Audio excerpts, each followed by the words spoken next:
Okay, listen. Fuck all the niceties. I'm just gonna get that out the way right now. I'm fucking pissed. I've been dressed.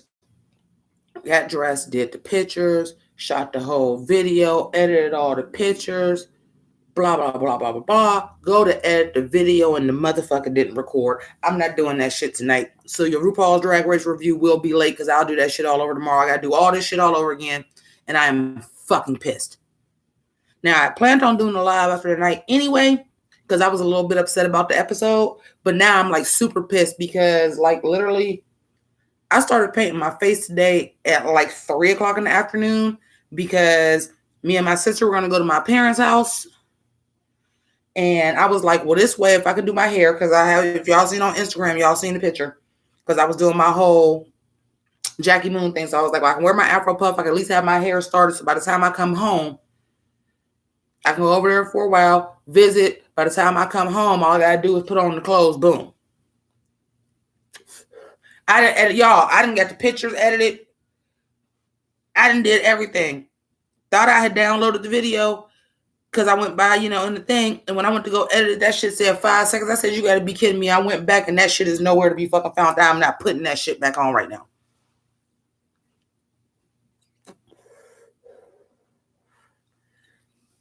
I like the episode, but y'all know I shoot immediately after the episode. I could have watched Untucked for all this. I'm too pissed. And the thing about it is, what makes me angry about it is because I don't want to be one of the people to say that that's my brand. But that's what I do on my reviews. It's my first thought, my best thought. As soon as I fucking see that shit, I record it. So I gotta watch the episode all over again because the notes ain't gonna make no damn sense to me. Y'all might not get a review. Y'all might straight up just be like, it might be fashion photo review because I'm not doing all that shit all over again. I'm fucking pissed. Listen, okay, now this what the live is about now. Since y'all ain't getting a goddamn episode tonight, um, y'all know good and goddamn well Aiden should have been in the bottom, right? Oh, by the way, before I even started recording, I brought the lamp that I just bought so that y'all can see me when I do lives and my back and light for my camera. Yeah, I dropped that bitch. That bitch broke too, and I can't go get another goddamn lamp. We on quarantine.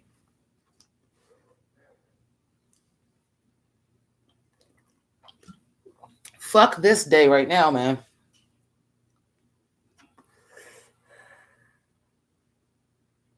Yeah, cause I'm like I didn't did all that. I'm like I might not even get back in geesh. Y'all got a picture of it. I'll put the fucking picture up. I'm not doing that shit all over again. And at least y'all will be able to see my makeup if I wouldn't have broke the damn lamp. So you can't even see that. Hold up, I'm trying to turn this other light on. This shit ain't fucking helping. I'm fucking pissed, dude. Y'all know how long my reviews is, so I just sat there and talked to a goddamn wall. I had the cutest little intro too. I had my little mini basketball, and I had like shot it, and it was so cute. I was happy with what I did. Sometimes I talk on these cameras, and I'm like, I don't even know if that's gonna be an episode, but the whole thing is it's my first thought as soon as I watch the episode. That's why Untucked has always been a separate fucking video. Because it's literally as soon as I watch the episode, I watch Untucked the next day. Listen, what's up, blup blup?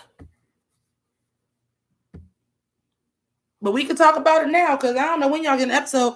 Now we were supposed to go to the parents' house today. We going tomorrow.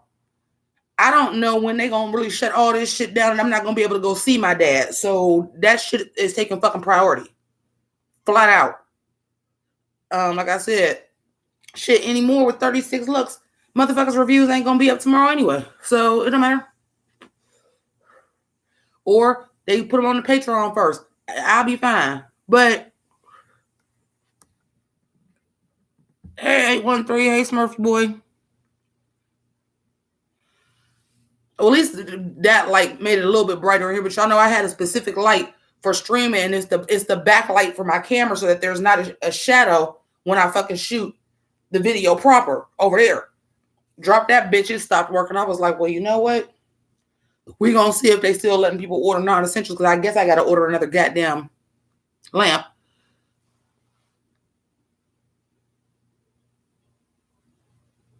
Really? I didn't know about that. That would have been cool to watch. But you're here with me now. Fuck it. Hit that like for me. Hit that like for me, folks. Hit that like for me. There is no way. Let's talk about it. Let's talk about it. I knew as soon as the episode went off, I was like, as soon as I get, like, I said, this the thing. And I said it when I was editing the video at the end. I did my little close, stay home, stay safe, all that good shit. And I was ready to motherfucking rumble. And I had even said at the end of the video, I was like, not that y'all gonna get this, y'all gonna get this after the fact, but we definitely going live after this. What's up, AG? Ain't nothing wrong with that. Listen, you know that bitch was gonna break. I would have stepped on it and just pulled off of it. But here's the thing. She shouldn't have been in the bottom. She should not have been in the fucking bottom. She shouldn't have been in the fucking bottom.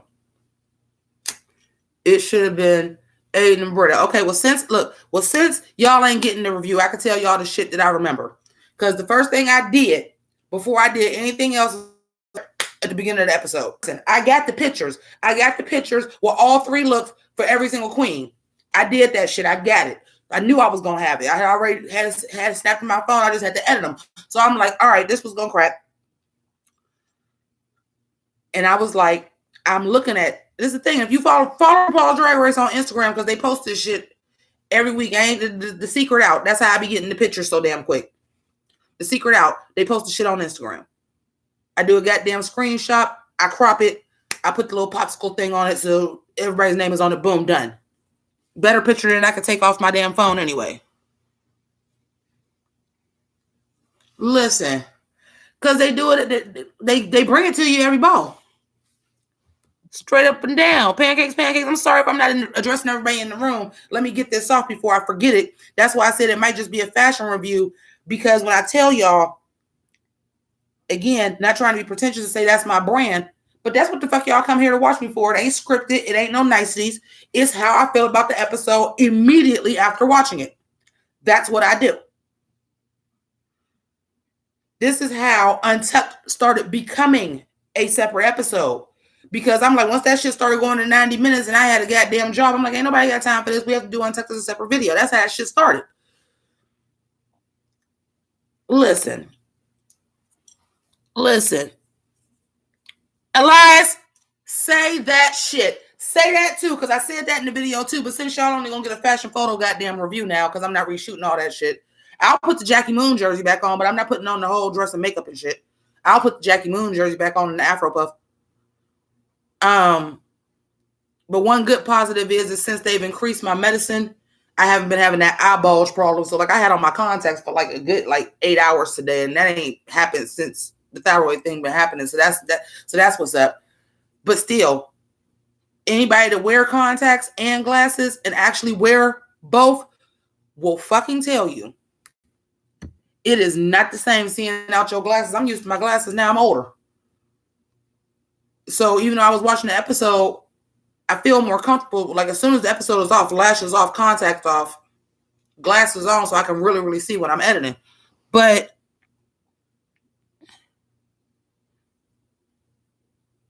okay. What's up, Siobhan? Okay, so here's the tea. And if y'all do not have Instagram, if y'all are not following Instagram, I'm not gonna react to y'all for a minute. Let me get this off. And the only reason why I'm making it like real specific that let me get this off is because I've just decided right this second I'm not going through and doing a whole review again. I'll do the looks and that's it. Because it takes a lot of time to record that shit, get dressed and record that shit, and I'm not doing it all over again. But and understand, I'm trying to get my pictures posted before the episode come up. So that means I start getting dressed for RuPaul's Drag Race at 6 o'clock in the afternoon. And today I started my makeup at like 3 because I was trying to have like a base of it done that I would just have to touch it up when I came home. But anyway, if you don't have Instagram, if you got Instagram and you ain't watching me on your phone, go look at this shit, man. The shit is fucking unreal. When you look at everybody's looks, all 3 of them side by side, and you can actually look and say there is no fucking way Aiden should have been the bottom. Ain't no way. Ain't no fucking way. I'm like, okay, so y'all told her first look was good. I disagree with that. I disagree with that. Y'all ain't never seen a League of Their Own? That was not a baseball costume. That was a monogrammed nightgown that she wrapped the belt around because she had some victory rolls. They was like whoop de whoop de whoop de whoop de whoop. That was not a baseball uniform. See, there was never a female baseball uniform until the actual real All-American Professional Girls Baseball League. That is the first uniform, folks. That's the first female baseball uniform. That's it.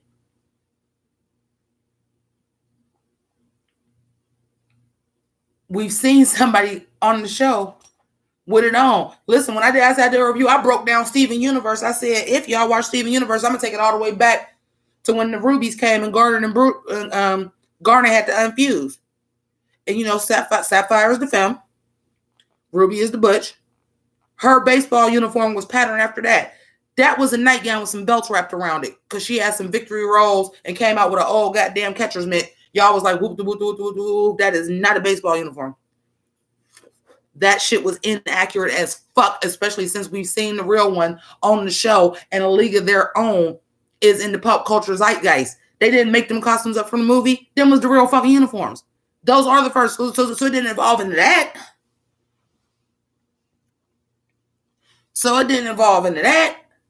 Okay. With that being said, so you mean to tell me y'all really think Aiden's baseball look was better than Britta's baseball look? I'm like, Britta's baseball look, bag it. Put it in the bag right now. I would wear that shit to a concert. That shit was fly. That shit was fly. So if you're saying both of them, only their first looks were good, whose first look was better? Every single look. Britta's actually looked better than Aiden's. Now, I still agree Britta should have been in the bottom. I don't think Rock should have been. I understand the tetherball thing was just a bodysuit, and I get that. But that's because y'all said a sport. The focus was on that tetherball hair. And I'm telling y'all right now, that's the best wig gag that's been on RuPaul's Drag Race ever. That's the best wig reveal gag that's ever been on RuPaul's Drag Race. This bitch had a tetherball on her head. It looked like an updo. She came out, started swinging that bitch around. Are you fucking kidding me? Well, what the fuck was she? What else was she supposed to have on with that? The focal point was that. The focal point was a sport. Okay. Now, I would still argue she had the weakest look out of the first three. But you should have been safe just for that goddamn wig. It's happened before. Y'all have saved people for less. Y'all have saved people from being in the bottom for less. Now we get to the second outfit. I say this, I swear, y'all ain't never gonna see it because it didn't record. There is no fucking way. Out of them three, the only one that looked like a basketball wife was Rock. And not only did she look like one, y'all was complaining about her past. Have you seen some of these bitches was botched ass jobs? They all got fake ass and titties. Some of their asses is botched, including your first guest judge, Nicki Minaj. Hers was fucked up for a while.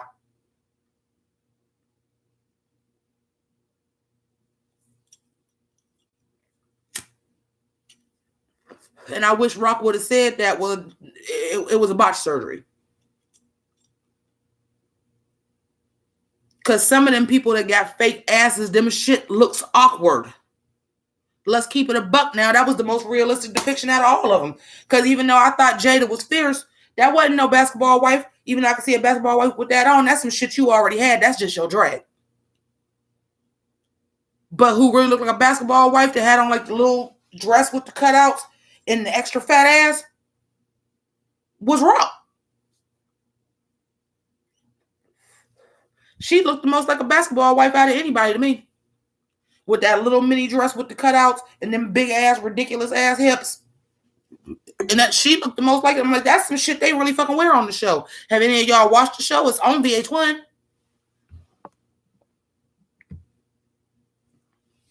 Now let's talk about Aiden. Bitch, where? Bitch, where was that a basketball wife?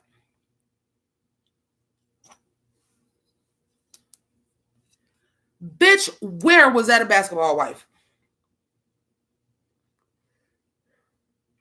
Now I'm going to bring Britta into this because I'm kind of regurgitating my review since it's not going to be one since it didn't record. So I'm going to try to regurgitate it a little bit.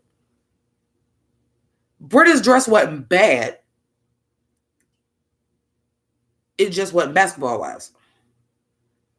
I got 1,000 dresses in real life that look like the dress Britta had. That's my aesthetic.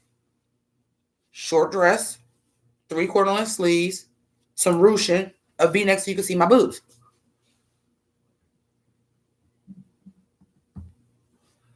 Peggy Bundy, y'all, you do realize the joke, right? Peggy Bundy, bitch, you do realize the joke of Married with Children is that they was broke, right?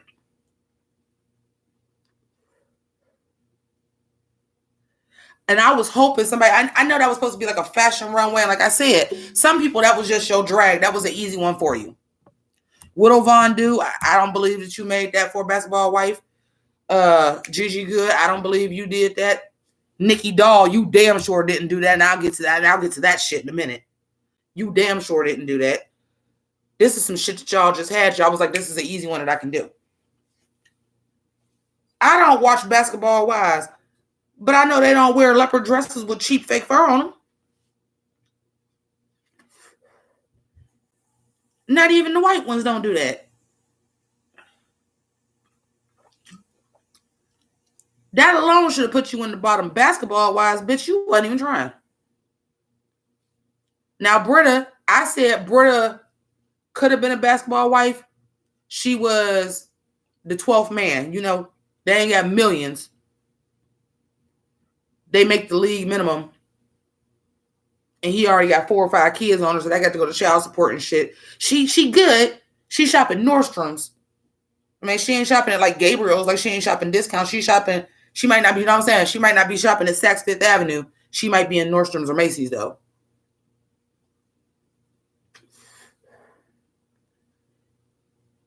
But it was just, that's just your drag. That was your regular meet and greet dress. Rock looked like a basketball wife. They look like that on the fucking show. And fucking Aiden was a complete fucking fail. Yeah, you off topic. I ain't looking right now. Let me get this off. Because ain't gonna be no review because the shit didn't record. I know some of y'all just came into the room. My review didn't record. I'm already out of geesh and everything like that. So I will just be doing like a fashion photo review. So I'm basically doing everything that I said outside of the goddamn review now that was extra. Let's get to this third look. Aiden had on a corset with craft balls on it. Ain't no other way to fucking slice that. It was a corset and panties. Ain't no other way to slice that. Britta didn't look like a pineapple, but it wasn't the worst out of the 3. However, unpopular opinion, I actually liked Rock. Was it my favorite garment that I've ever seen? Fuck no. But when I seen it on her mannequin and then I seen it with her on, it was very on brand for her. I saw anime. I saw Adventure Time. That's Princess Bubblegum's big sister, Princess Gumball. That's what I saw. It was very on brand for her. It was very animated. It was very colorful. It was very on brand for her. And it wasn't constructed that bad compared to some other people.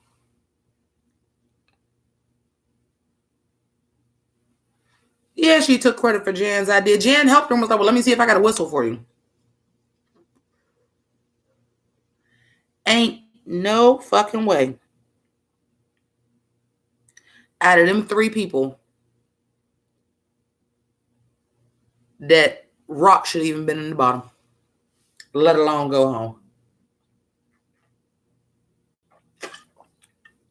Now, can we talk about the mini challenge for a hot second? Can we move on to the mini challenge? We'll talk about y'all thoughts about what I'm saying about these, the bottom 3 and that shit. But then we got to get into this mini challenge because this judging is real fucking suspect. And make it so bad is y'all are posting the pictures on Instagram with everybody in their 3 looks. And when you look at that shit, Aiden look like she on a whole different fucking show compared to everybody else. It's insane.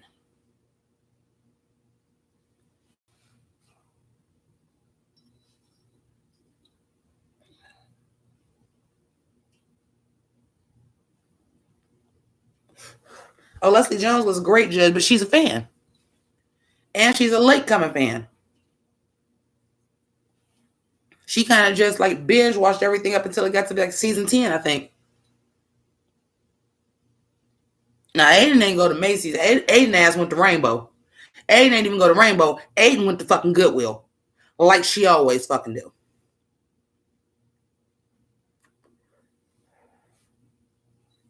Who had on not the little shorty short wig, even though she did in the mini challenge, but she had on the wig she already had on before, because that roll, you put some victory rolls in it, but that's still the same wig you had from the tool challenge. Same wig. Would you bring 3 wigs? What you knew the new Jocelyn Fox? You ain't bring enough shit?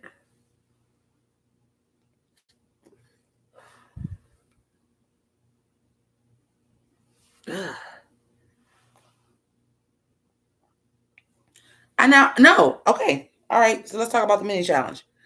I did like the mini challenge. I really did. I thought it was cute. I thought it was a cute way to do quick drag. It looked good. It had an important message, but how you gonna say the bees and you fracking?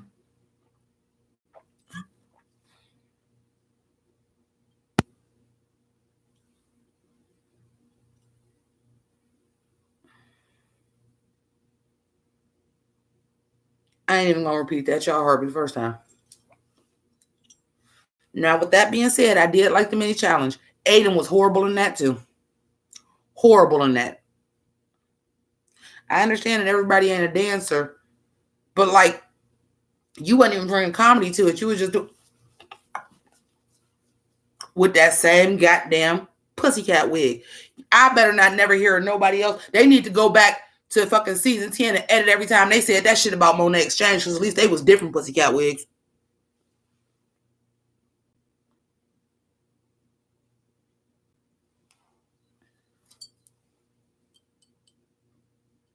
Listen. Yeah, it was probably Sherry Pie's wig. Don't look like it. I mean, I'm sorry, Allison. Don't look like that was probably Allison wig. Gigi absolutely did not win that mini challenge. Heidi did. So this is the second time that Heidi won something that y'all didn't give it to her. And then you got to have the whole thing about RuPaul say, I'm not calling her Heidi in the closet. That's her name.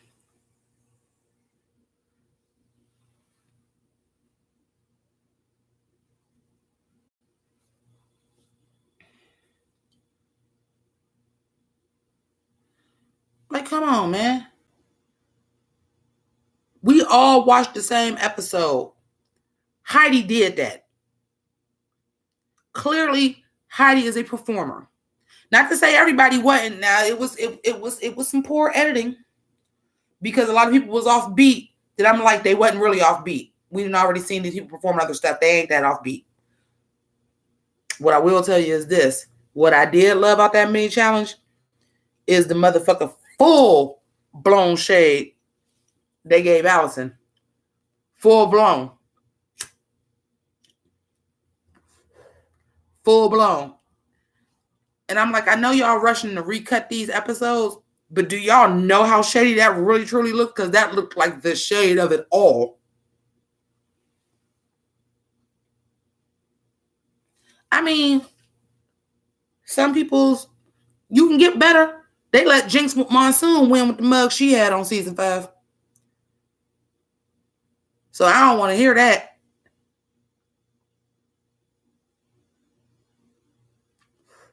And they let Adora Delano be top 3 with the worst goddamn clothes I ever seen. So I ain't trying to hear all that.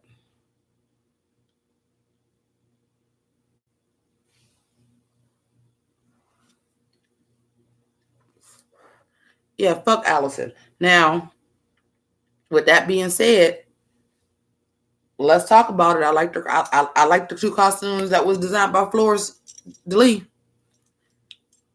So I will be discussing them in the review, but her face is covered up with a goddamn pie. And it don't say her name, it say designed by Florence DeLee.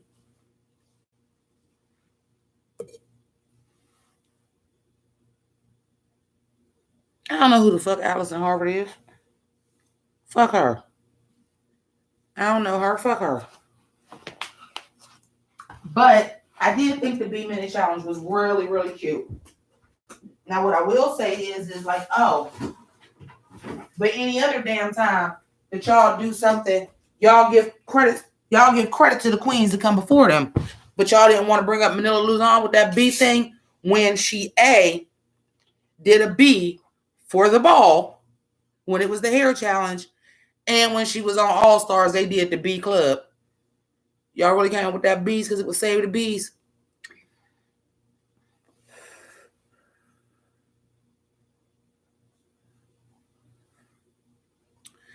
Well, this is the thing with the tracksuits. My initial look, maybe I'll put that back on tomorrow, but I have this shorts organza jogging suit because I almost wore it for the Tulle challenge too, but it's not Tulle, it's organza. That's this fluorescent orange iridescent. And I started to wear that with the Jackie Moon jersey because at the beginning of the episode, I also explained all the stuff I was going to do, the dress with the balls on it. But then everything has started happening, and I was like, that's ignorant as fuck for me to go out and jeopardize myself or other people, because I don't know. I could be a carrier. Anybody, we don't know. We still don't know exactly what's going on with this. For me to go to the craft store, to the fabric store to do a challenge, I got to try to figure out, until this is passed over, I got to try to figure out how to do these challenges with stuff I already had. So I happen to have ordered the Jackie Moon jersey quite recently, honestly, because y'all know this is the orange period. I'm all orange. Semi-Pro was on Netflix one day. I was like, you know what? I want to see how much a Jackie Moon jersey is, and it was on Amazon for something like $17. So I bought it.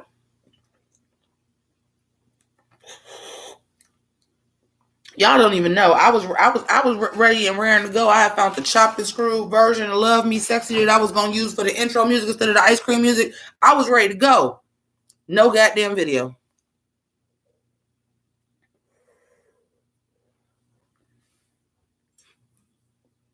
I said this in the video too. I said, and watch when she do got to be in the bottom.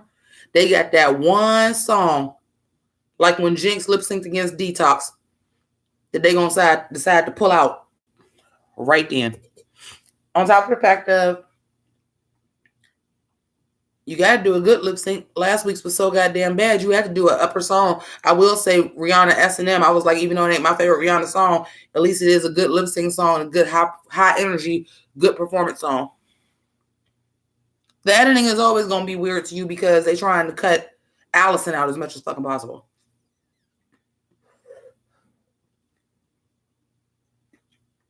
Hold up. They're trying to cut her out as much as possible on VH1.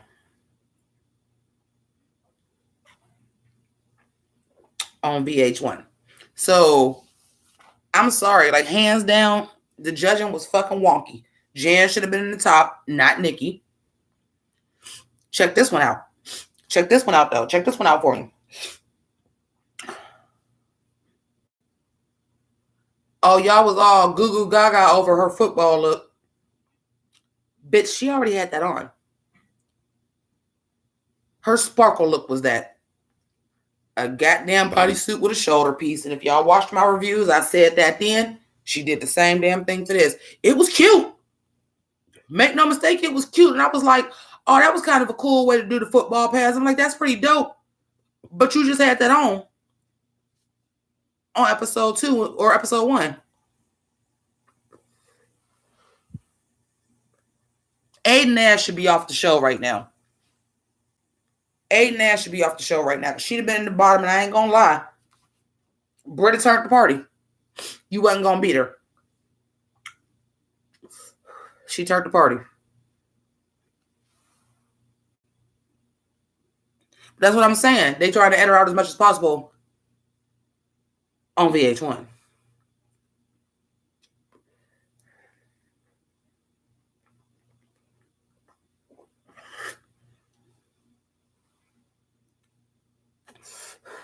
Jan, not even being in the top 3. Okay, here's the thing.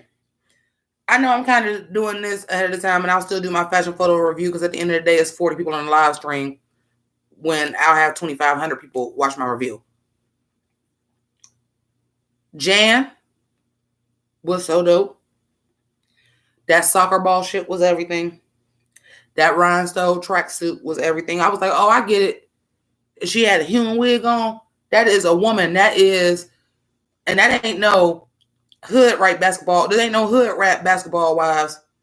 That is, no, I already had money and I ended up marrying a basketball player. I was already rich. This is me going to the game. I'm flashy enough. I got my little Janelle purse, which even that was super cute. I got my little Janelle purse. And I got on this rhinestone tracksuit. I don't got to be up here like I'm Cardi B or somebody. I come from money, bitch. But I'm up here in the owner's box because my husband is a star. Very that. I bet it did because it was completely covered in Swarovski crystals. I bet it did. Now, Jan wasn't even top 3. Nikki Doll wears something else that's just a fucking leotard with something on top of it. You had on another leotard. It was cute, but I was like, where is that basketball wives? Where is somebody going with a body stock and a bodysuit on and a leotard on with that coat and stuff? I was like, all it took, I would give you all the props in the world if you'd have had on a black legging or like a black skinny faux leather pant or something like that.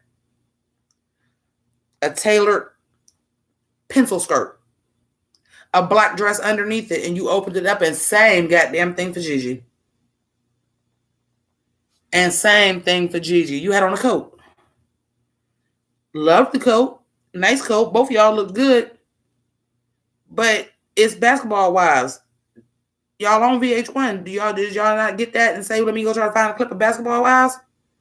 Somebody would have had that coat on, but you know good and hell well they'd either had on a black low-cut shirt and some real tight black pants, or they'd have had on a black mini dress underneath that and opened the coat up.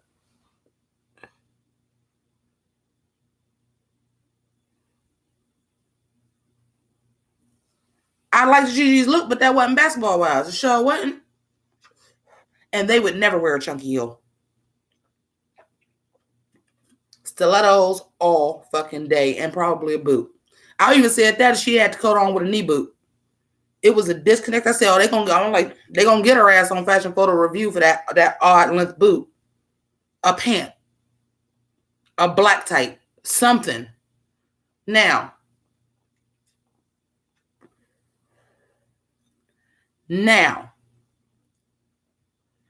I get the Gigi as a seamstress. Let's talk about this damn Heather's look because I was bothered. I liked it. It was well tailored. I loved the reference.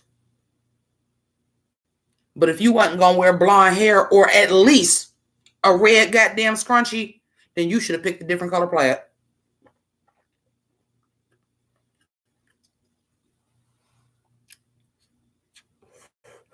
It was an odd boot length with that coat. Now, if you'd have had on like a black slack, like I said, you could have had on a black slack with a black like turtleneck sweater mini dress that was shorter and then the jacket open. It was the length of the coat with the length of that boot that was fucking weird. And all this white ass leg. Oh, she was sickening. But if we're going to do the categories, then let's do the categories. And if you're going to do the references, then let's do the fucking references. Oh, the coat was sickening. The coat was fucking sickening. Don't get it fucked up. The coat was sickening. But that wasn't basketball wives. They show previews of basketball wives during RuPaul's Drag Race. Them is a bunch of ghetto chicks with money. They dress as such.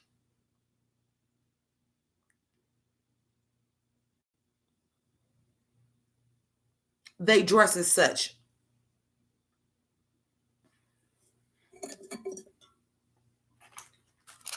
I like Nikki Doll's look, but they ain't going nowhere with a goddamn body stocking on. They really ain't wearing no berets either. Them weaves and shit be too goddamn laid for a hat.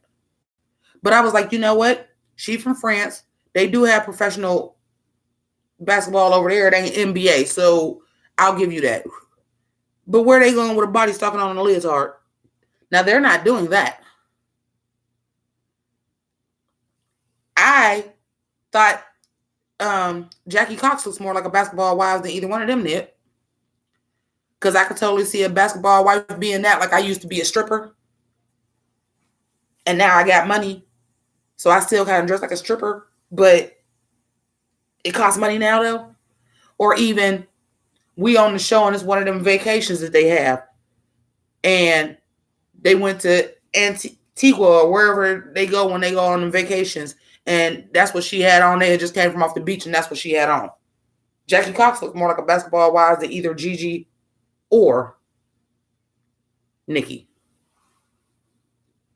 Oh, Heidi was a basketball wife the house down, except for that ugly ass, cheap ass white shoe. But it's hard to get a white shoe that don't look cheap, even if it is expensive. White shoes just look cheap.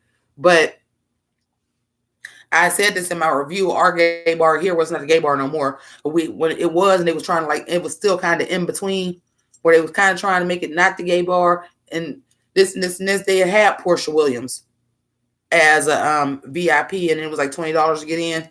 And she had on a dress very similar to what Heidi had on. White and everything. Very similar. Very similar.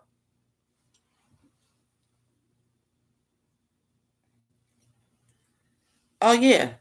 Oh, yeah. And because she has such this retro aesthetic, it was actually very impressive to me that she actually pulled off basketball wives. I was like, yep. This either new money. The dude was a square and he got drafted to the NBA and he was at the strip club in some kind of way. Y'all started dating and all this shit like Drake's baby mama. Or, they send them on vacation sometimes. Well, this is what you had on during one of them episodes where they was on vacation and they was on the beach and that's what you had on.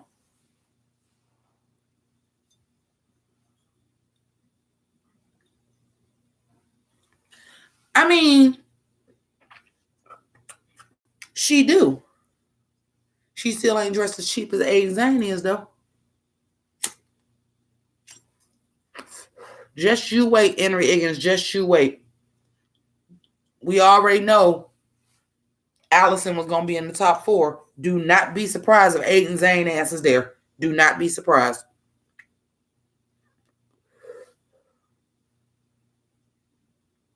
Don't be surprised.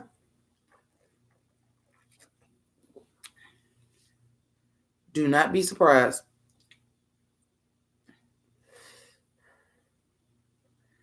Because there is no way that we all watched this episode and looked at them looks and she shouldn't have been in the bottom. There ain't no way. There is no way. And let's keep it a buck. Aiden had on the same thing Nikki Doll had on. But Nikki Doll's was just done really, really well. But it ain't like we ain't ever seen that before, Roxy Andrews. Of course, it was some fringe on it. Hers was licorice. It was dope, though. But it was a corset that was a fringe dress. See, to me, I'm like, Nikki Doll is giving me fashion, but Nikki Doll ain't giving me nothing I ain't seen before. No, they ain't getting better. You got what you got. Hey, my daughter is in here. Amara Chanel, y'all say hi to my daughter. Yeah, like, honey, ain't no way. Ain't no fucking way. Aiden ass should have been in the bottom. Her ass should be home right now. We should at least get at least another week off of Rock'em Score. Then Heidi should have won the mini challenge. Nikki should not have been top 3. It should have been Jan instead of Nikki. And Jan's ball look, that Elizabethan but futuristic at the same time, and you made all that shit with the shit that y'all had there. Come on, man. Quit playing with me. I don't. Jada's dress. Yeah, it kind of did. But once she came out, and I was like, well, she's going to get all the white balls, and that can read difficult because you're not using different colors. That can read difficult. When she came out, I was like, bubble bath. It was well done.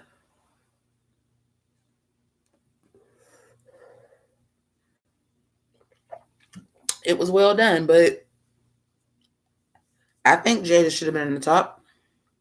I think Gigi should have been in the top. I just think Jan should have been in the top instead of Nikki.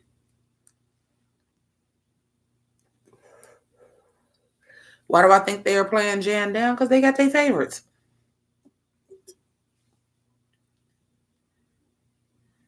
Because they got their favorite. They had their weirdo queen now. So it's all about what they're looking for. And if you really think about the queens that y'all have, y'all only got one that's really, really out the box and different. That's Aiden. So you can't have it. It's just like when you had a black girl on The Bachelor. Well, you can't send her home too early.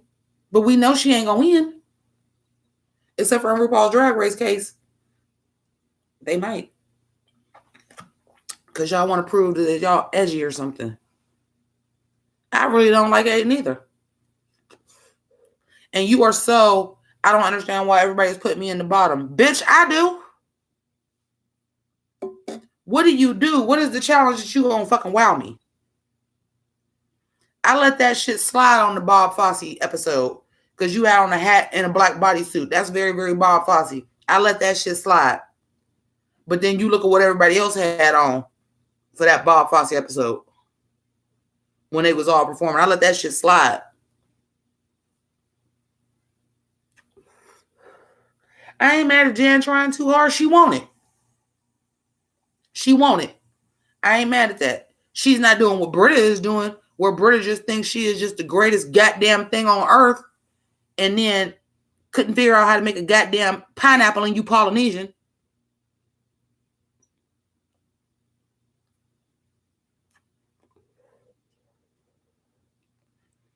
Okay, but you could be minimalist. You could be minimalist. You know who was a minimalist drag queen? Alaska.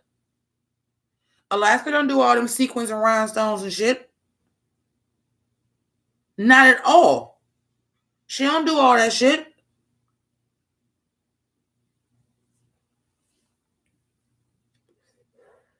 But her brand was to be cheap. I'm going to make this cheap shit look good. That was her brand. Hey, Cece.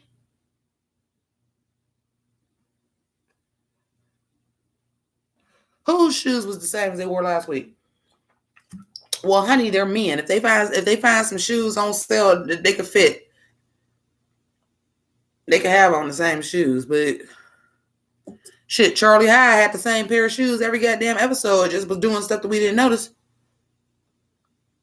Oh yeah, I don't know what them ugly biscuit shoes that she be having on is. I'm like, that ain't it, sis. Smurfy boy. Exactly. Let me read that. There's a difference between minimalist and bare minimum. And Aiden is doing the bare minimum. I got this corset and I'm gonna put pom-poms on it in black and white and have some other ones dropping off of it, and that's it. You didn't think you should go whip up Elisa's skirt? It was 3 people because they had spandex material. It was 3 people to use spandex. For me, like Heidi that said she had only sold only one other garment in her life. Was it cute? No. But I was like, damn, you only sold one outfit and you made fucking chaps? You only sold one outfit before and you made fucking chaps and your outfit fucking fit? Wasn't nothing baggy?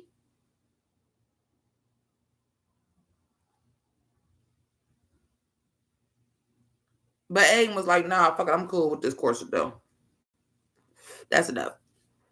At least Nikki Doll did the same thing, but look at what Nikki Doll's corset looked like and look what Aiden's corset looked like. Nikki Doll made her corset into a dress. She had little extra accents. She found all the right colors that went.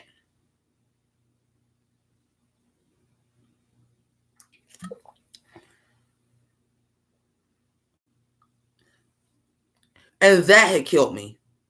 When they was like, because she came out in 2 yellow dresses.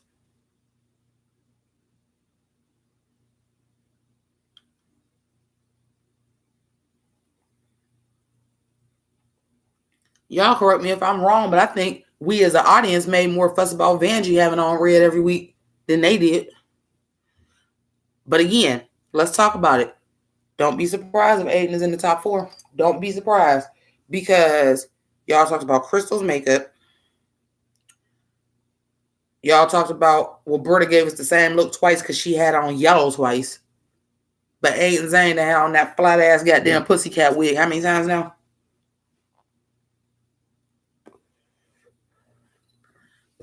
I mean, we only knew it was pineapple because she said it was pineapple. Let's keep it a buck. I don't know why she didn't keep the whole dress the way it was like Jan did and kept that whole ball. It would have read pineapple a whole lot better.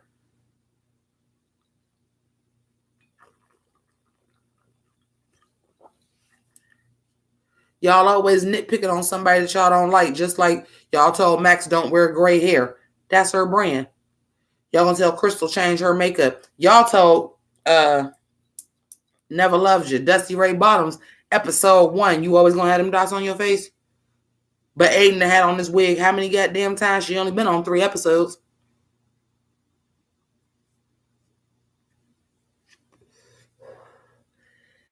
The rig was never more apparent. We've been watching this for a while. We see the rig. We've been seeing the rig. The more you hear about back behind the scenes, all that shit, we know about the rig. We know about the rig. But that shit that Aiden wasn't in the bottom was the most obvious rig we have ever seen.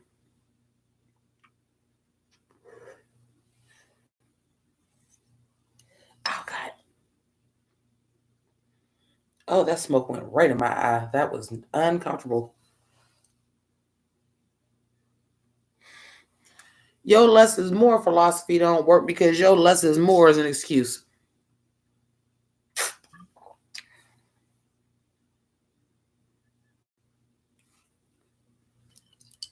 I mean, that's okay. It's only your 3rd season. But some of us been watching this shit for all 12 and all 4 All-Stars.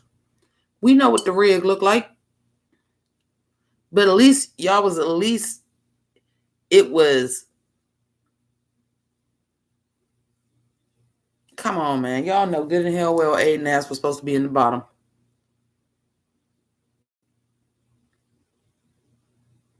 Y'all know good and hell well Aiden ass was supposed to be in the bottom.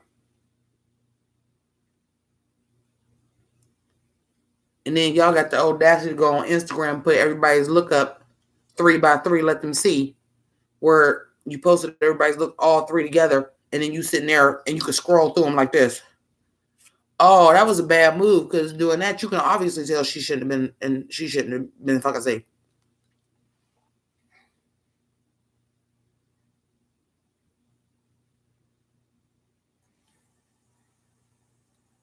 How? Aiden couldn't put in the goddamn Tyra Sanchez. When you go back and look at that episode, yeah, we all might be like Raven should have won. But you watch that motherfucker episode, you see how Tyra did, though. We might not have liked Tyra's attitude, but Tyra did that shit. Don't take it away from her now. Don't from her. There's a reason why she wasn't never in the bottom. She did that shit.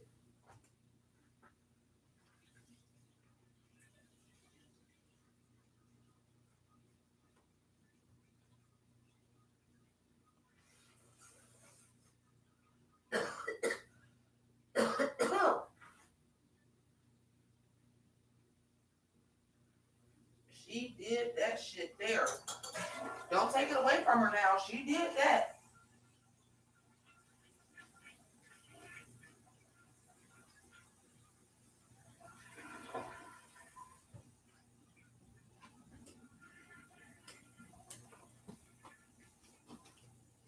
Be mad because Chad Michaels ain't beat her. Don't be mad because Tyra beat her now.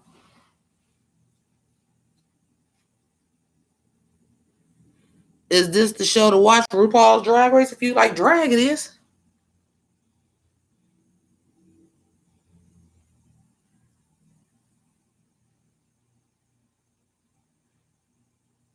Oh, now I will say that. And Aiden attitude, like when she said to get over it, I'm safe. Because they're fixing it for you, Mary. We watching this shit. You press because people put you on the bottom. You know what the fuck you brought to the show? You know what the fuck you brought to the show? Why people got you in the bottom? The same reason why they put Heidi in the bottom. They didn't see her perform, just like Jada ain't see. Well, you know what I'm saying, when they did the Widow and Jada. They didn't see you perform. They going off of first appearance. They going off of first impression. And your first impression is look what the fuck you got on.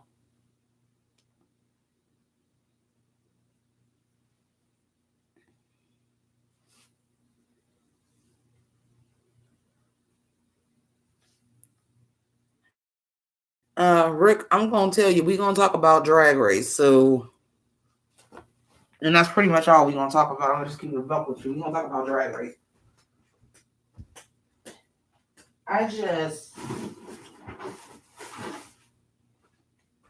I was so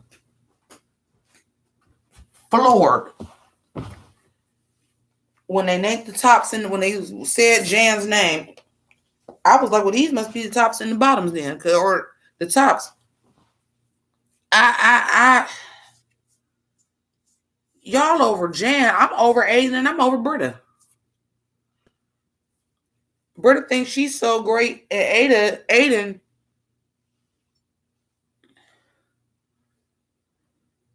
And let's talk about that.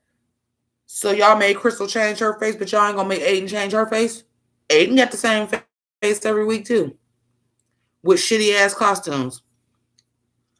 Aiden is getting the Jinx Monsoon edit. Do not be surprised if her ass make the top fucking 4. I'm telling y'all that right now.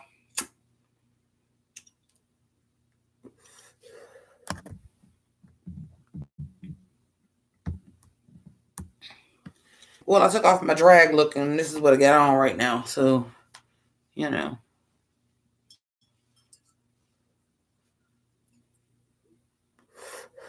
See, when I do the hip hop reviews, I usually have on the t-shirts. You don't see the good boobs.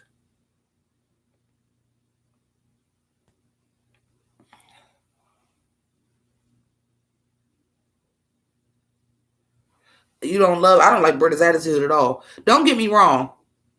There's a difference between confidence and being conceited.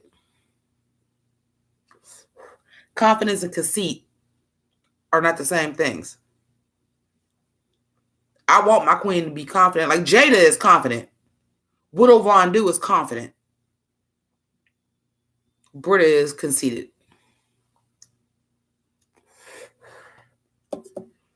But she did turn the lip sync though. She turned it. I ain't gonna lie, she did turn it though. And that's just a seasoned New York queen. Usually a New York queen is gonna turn the lip sync. Dusty Ray Bottoms, even when she did that lip sync, it just so happened you did it against Monet Exchange. But they gonna turn the party. The New York queens, especially if they are a working queen that's been working for a while, they gonna turn the party.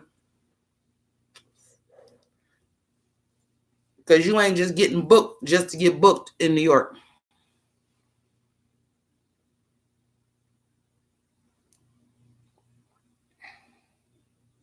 The Fix is fucking in with Aiden. The Fix is in with Gigi too. Don't get it twisted. Okay, first of all, I did not like her last look. I felt like it was too many balls on it. And they were placed weird.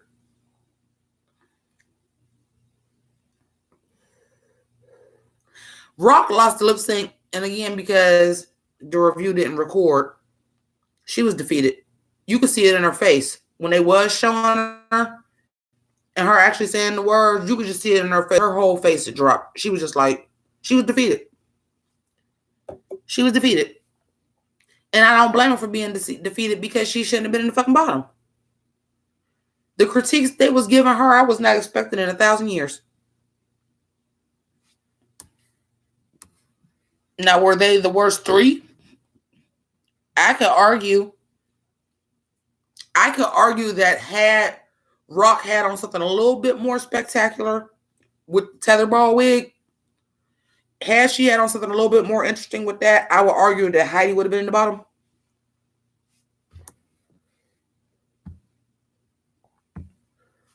Even though I liked her little golf look, but that's off the rack. It's a plaid skirt and a V-neck sweater and a visor. It's off the rack. But the fact that Jan wasn't even in the top 3, the fix is in. The fact that Gigi won the mini challenge, the fix is in. We watched the same shit. So if Gigi really did better in that lip sync than Heidi, then what clips did y'all fucking use? Not the best ones then. And I get that too. But like I said, I wish when they said something about the basketball wives, but her pass was off, I wish she would have said, well, a lot of these girls get plastic surgery and it don't be quite looking right. I was just trying to capture that. Hey, Fire Spawn. Read her fucking down. Read her fucking down. Because there's no way you look at a queen like Rock. And to me, Britta is basic. I'm sure she's probably a wonderful performer. Her face is beat. She knows how to pad herself. She knows how to wear clothes. I can't even say I had never seen her in anything that didn't wow me because I did like her baseball outfit. I felt like her baseball outfit, y'all, you should have did as basketball, and that should have been your basketball wives outfit for real, for real.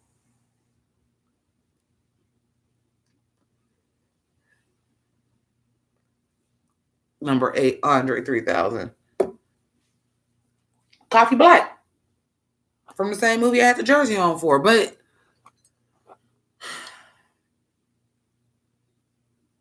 it ain't right. The judging was the whole episode. I'm like, Jan wasn't in the top 3. Jan should have been in the top 3 over Nikki. It should have been Britta and Aiden. And Heidi won the mini challenge. Y'all was just wrong on all accounts. And it made it very, very, very odd. You seen Heidi kill that mini challenge. But the main thing you're going to remember from it is RuPaul saying, Heidi, I ain't saying Heidi in closet. Like what? Did she got to change her name to win? She's not going to win the season. We know that. But I think she won the first challenge. I think she won this mini challenge too. Y'all shitting on her. Well, we've had a black winner. Time to go. Let's get another skinny white bitch now. Because y'all probably really wanted it to be Allison. Well, Allison done fucked that up for herself now, didn't she?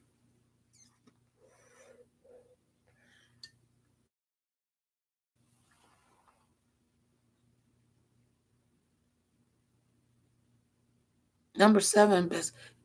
You just on your own shit. What are you talking about? Best dressed celebrities? That's what?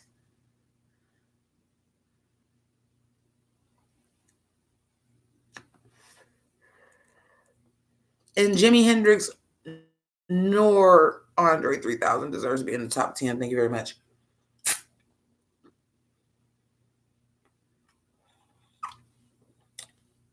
But like seriously.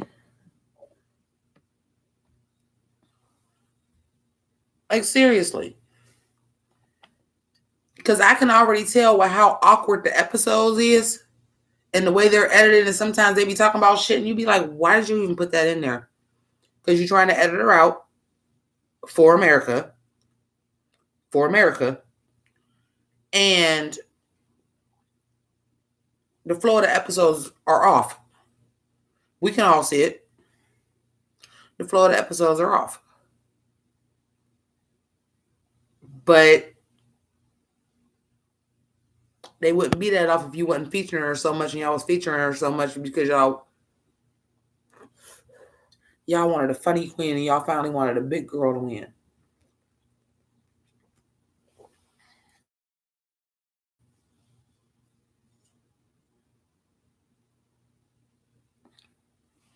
Listen, I just said I have decided. Now, of course, I have to actually take pictures of her looks. So they kind of a little raggedy, and I cover her face and instead of her name. Designed by Florence Lee. I had all that set up. I had it all ready till the goddamn review didn't record. For those of y'all just came into the room, the review will be a fashion photo review. I will not be in Geesh because I did all of that tonight and went to go edit it and it didn't record. So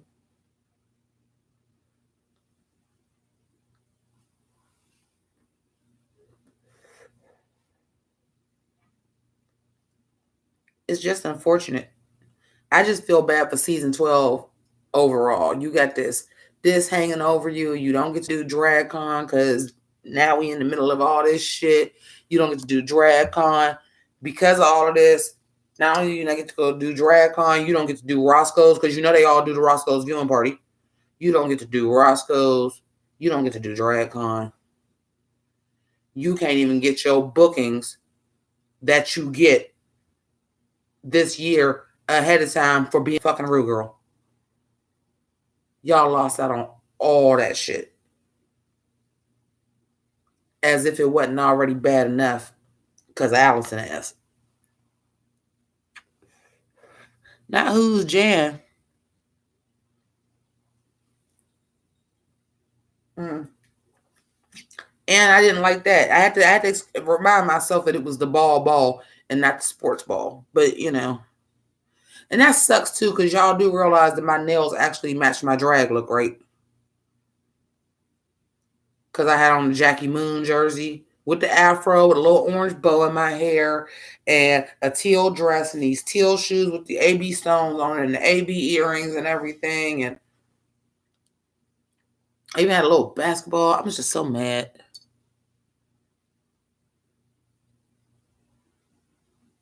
Fuck yeah, 877. That was the whole thing. I know you just got here. That's what we was talking about. Fuck yeah. Her ass should have been in the bottom. And because they put the looks on Instagram and they had put everybody's looks 3x3, I sat here. Well, I did it on the episode and then I just did it here. When I first came on, I didn't realize we was already been on for an hour. My bad. So at the beginning of the episode when I was recording it, and then I did it here, it was 3, you know, they got the looks 3x3x3.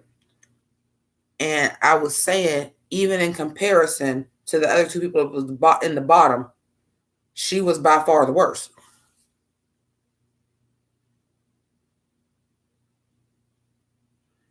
Shit, at this point, is we still getting to season 13?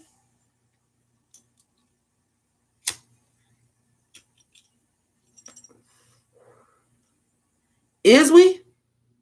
Straight up and down.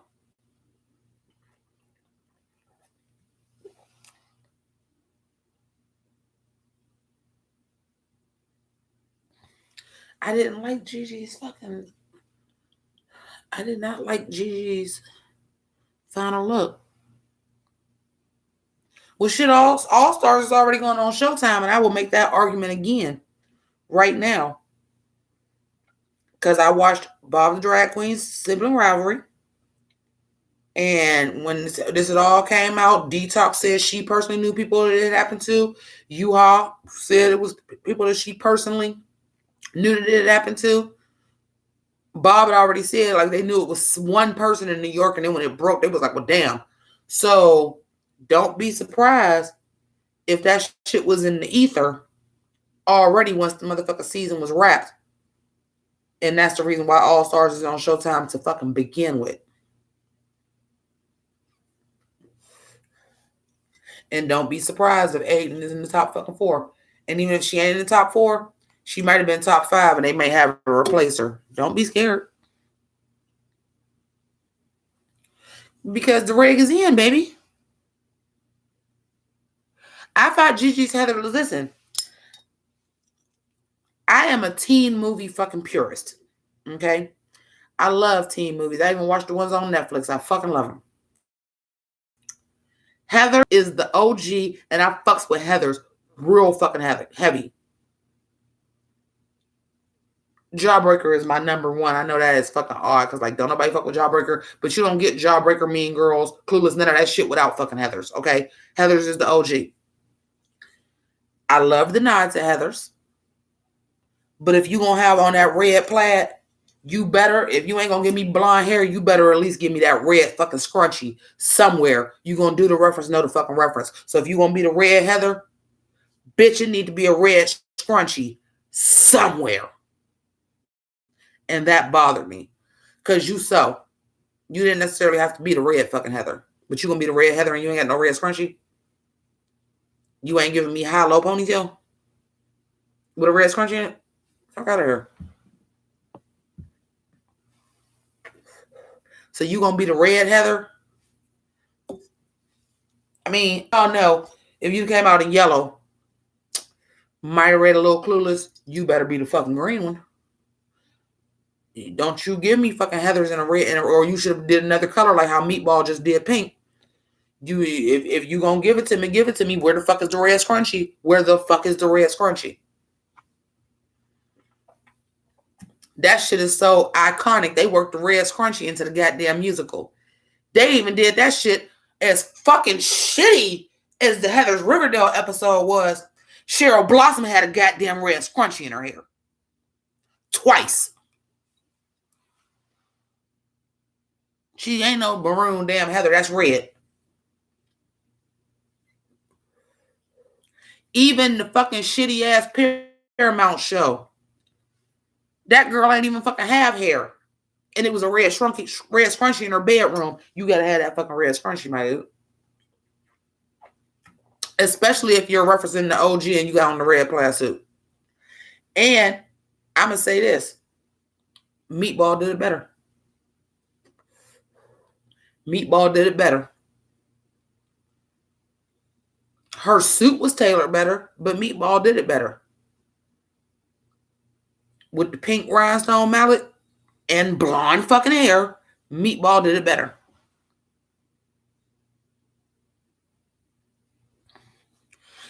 Well, that's what, well, you know what? If you look at my channel, they be trying to change people's name. I keep that shit. Her name is Jan Sport. I get the joke. And then that's the thing. She already said she was an athlete. Her aesthetic is like cheerleader, like sporty girl, like Sporty Spice kind of girl.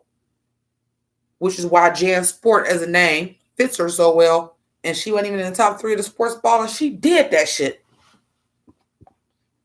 Oh, who doesn't love Meatball? Meatball's amazing, but Meatball did the motherfucking Heather's reference better. Now, of course, for that challenge, it was basic bitch, so they had to wear pink and blonde hair. I'm assuming they had to because everybody did it. But she did it better. Her whole fucking mallet was rhinestone.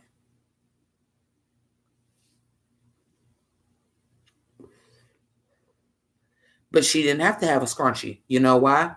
She wasn't the fucking red Heather.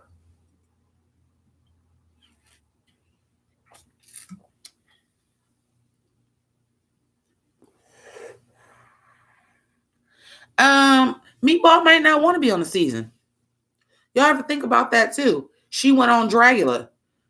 She might not want to do Drag Race. You do have queens that are like that. You have a lot of you do have a lot of queens that are actually, and this is the truth, that are taking that stand against RuPaul's Drag Race because they are not doing all types of drags. And they are only doing male to female, and they're not including trans or AFAB. There are quite a few people that are taking a stand against that too. It's like, fuck it, I'm not even about to audition for it. Especially when there's other drag shows that you can go on now.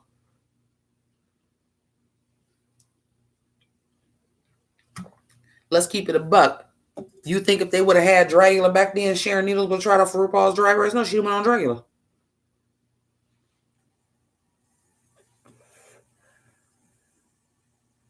Do I wake up and think about? No. I probably will today because that shit didn't record and I got to turn around and fucking put makeup and shit on and try to do another fucking video.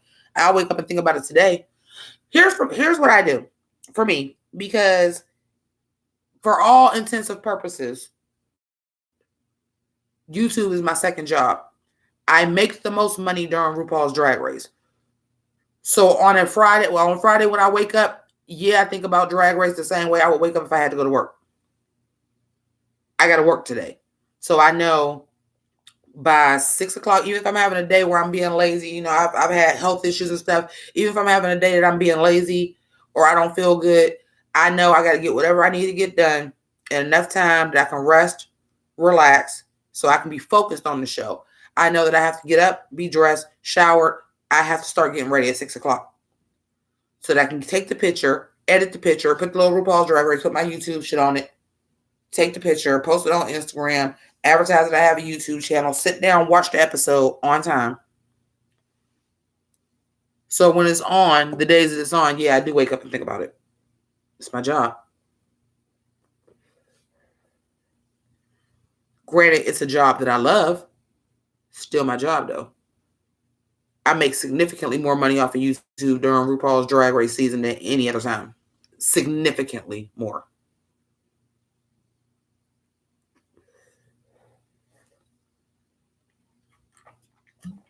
And especially because the past couple years that it's been fucking RuPaul's Drag Race, I've been on sick leave. Now, for real, can y'all tell me something and tell me the truth? Don't it look like my goiter went down? Don't it look like it went down? It's kind of freaking me out a little bit. Well, when you see me on my hip hop videos, I'm comfortable on those because that's my everyday clothes. But I started doing the challenges for RuPaul's Drag Race. I wouldn't be that pissed that the shit didn't record if I wasn't in full goddamn costume when I did it and had already took everything off. If I wouldn't already took everything off, I probably would have just re-recorded it. Might wouldn't have edited it till tomorrow, but I probably would have just re-recorded it. But I had already took my contacts out. I had already took my lashes off. I had already took my afro puff out. I had already completely came up out of everything. I'm not about to put that shit right back on.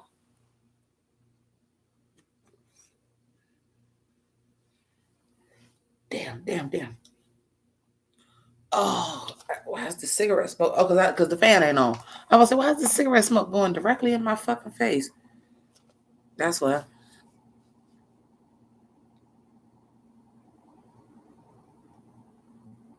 The theme of the season is offbeat splits. It don't mean that the splits be offbeat. That's the editing.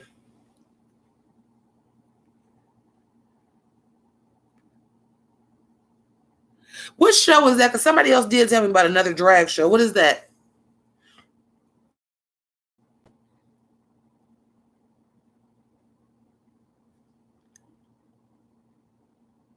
I mean, at the end of the day, I really just like the art of drag. I always did. That's why I did drag. But I heard about House of Drag before. Ugh. Oh, Smoker Herbal is worse. That shit ain't got no fucking filter. That shit is worse when it get in your eyes. I smoked herbal before I had to go because your eyes and shit get dry, and they've been so dry, hurting so bad because I got allergies anyway that I would have to go get ice cubes and lay and just put them on my eyes and let my eyes run. Also, if you have allergies and your eyes is itching, that is a great thing because it'll rinse everything out. Because if you put cold on your eyes, they'll automatically run.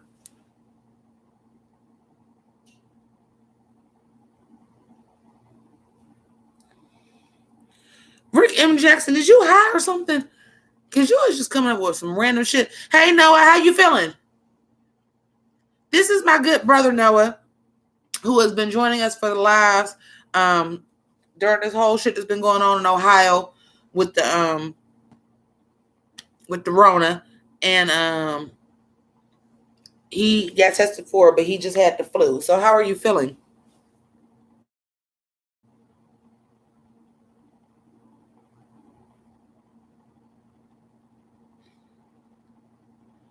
Since I'm in my bed. Well, here's the thing. For this particular challenge, just like Rock, well, if you had to do basketball wise and you had to sit there and keep doing your face, I'm going to do a more basic face too. You can't be basketball wise with anime and monster makeup. You can't.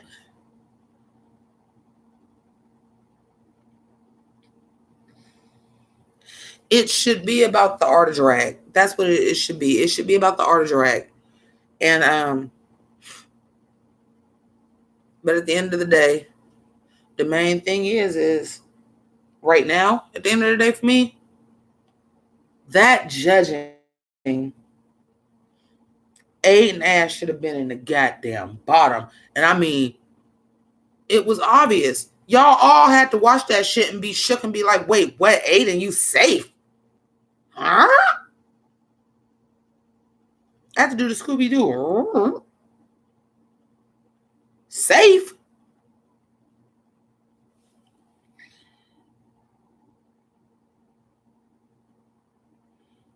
Oh, somebody else asked me about stories. My favorite UK rapper is Dizzy Rascal, but my next favorite was SOS. But that was part of Dipset. We from Dipset. SAS Euro Gang. But and then actually my ultimate favorite UK rapper is Slick Rick. He counts. He does count. He British.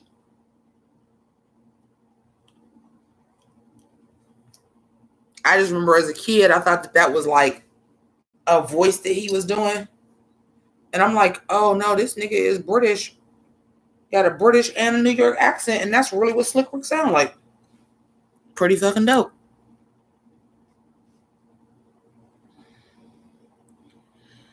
You feel like Widow is getting the villain edit? I don't know. No, hey Oni. I'm very, very disappointed, boy. I'm just so disappointed. So I had to watch this episode, watch this whole goddamn rigor mortis, and then go to edit my goddamn video, and it didn't recorded 5 seconds. And the thing about it is I checked before I recorded to see how much time I had to record, and it said 2 hours. I don't know what the fuck happened. They have barely showed Widow. They have barely showed Widow. You know what, Taro? I will say she did that though. I will say she did that, but she did it in the way that I expected her to do it. I'll say that. But,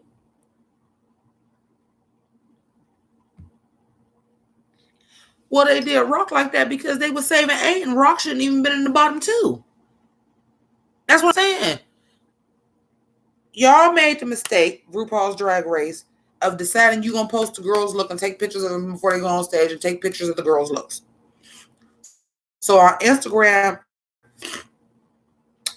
is showing every girl and all three of their looks side by side by side. And then you can scroll through to see everybody else's looks. The worst thing about it is it's in alphabetical order. So guess who comes right after Aiden? Britta.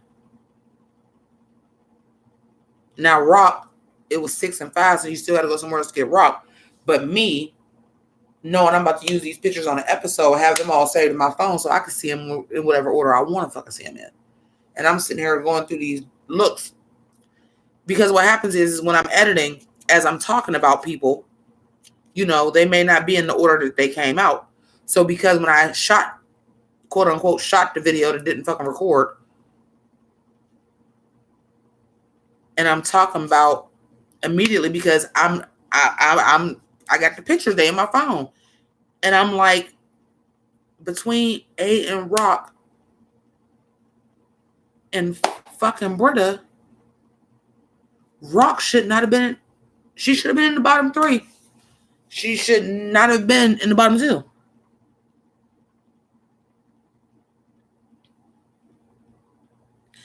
Listen, can we all just agree? Hold on for 1 second, y'all. I gotta use the restroom. That happens sometimes. I've been on here for how long now? It's ridiculous.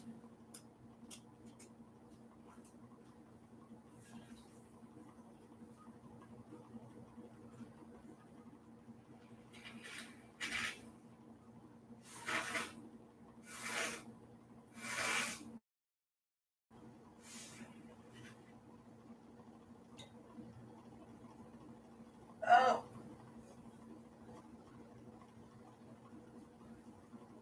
Allergies is acting up.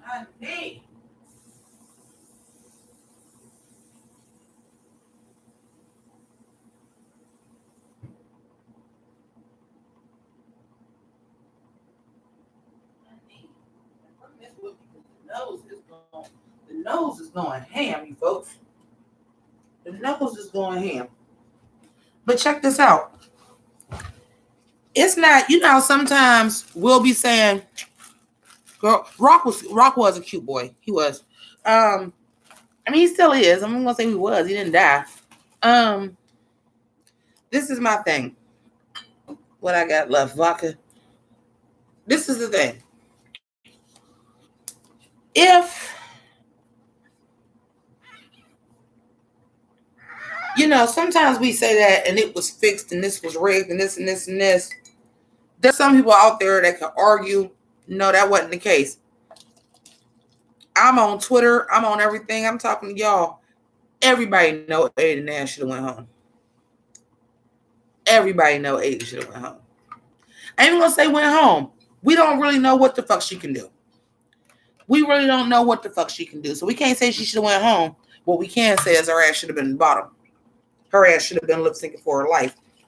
That we can fucking say. And that would be a fucking fact.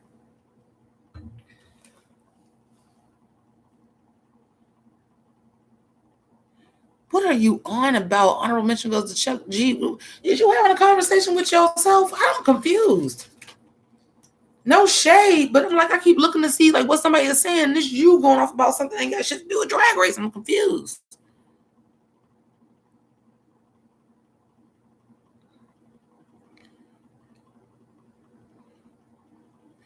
That little black wig that she did. Listen,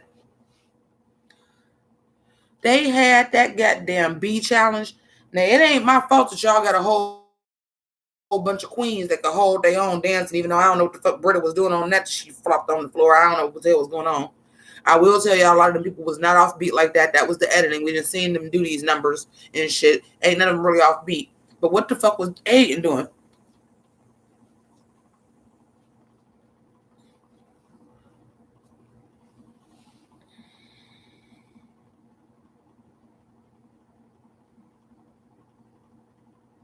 Yeah, she's French for real. She's French for real. And Jackie is Canadian for real. Well, that's why I said, like, for that part, Jada and Jackie for the first part where it was the baller was people that like really took it just like that, literally. Like I was expecting somebody to have on a sequin jersey or some type, a sequin jersey dress. I was expecting that. Hey, Dave. Haven't seen you in a while.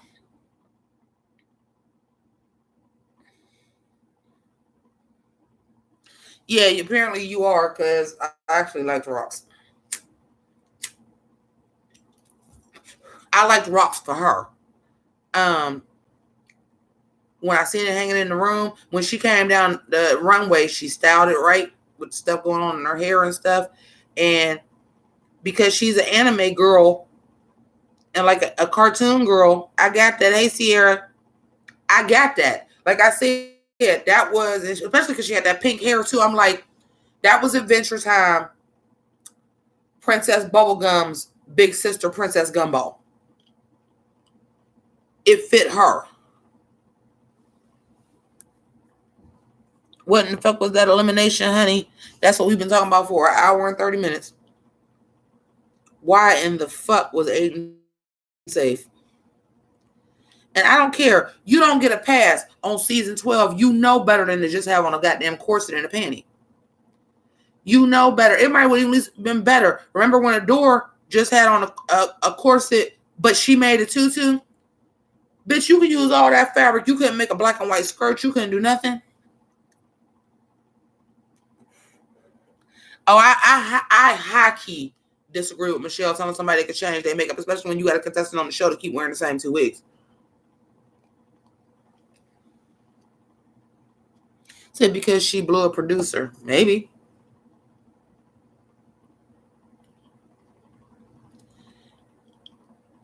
I'll say it again because I know some of y'all just came into the room. It's the equivalent when they have the black girls on The Bachelor.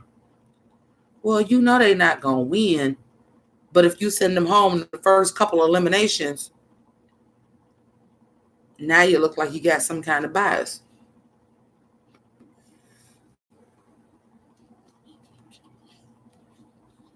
Aiden is fucking whack, dude. First of all, I understand it was a challenge and the runway don't weigh everything. This bitch had on a sweater dress. I'm not letting that shit go.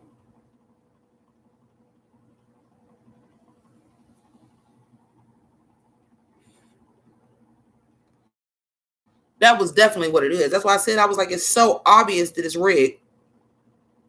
It's so obvious. All your talking heads so far has been you pressed. But you know what I'm telling y'all, they giving her the Jinx Monsoon edit. Do not be surprised if she is top fucking 4. Do not be fucking surprised. They are giving her the Jinx Monsoon edit. But at least Jinx was mad. Fucking, I'm not saying she's not. We haven't seen that challenge. But Jinx was mad talented. But y'all know as good as well as I do that Jinx should have been in the bottom way before she was in top 5 lip sync against Detox.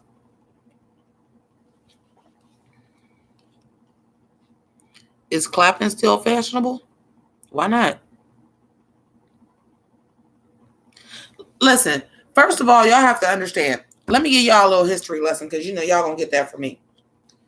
Leslie Jones started out as a stand-up comedian and her name was Big Les. Or Big Les. Not Big Les. Big Les is a dancer. Big Les. Because y'all know she's a big tall girl. Big Les. She used to be on Comic View on BT. She was on Def Comedy Jam, all this. She been doing it for a while. That's why it was so great. She was a working comedian, not a huge name, but you know, she had been on the big, at least the black circuit, the big comedy things, which for us, and she had her own special and shit too. But the big thing for black comedians is Def Comedy Jam, Comic View. She had did all that years ago because y'all know Leslie Jones is like 54 years old. So she got hired at SNL as a writer.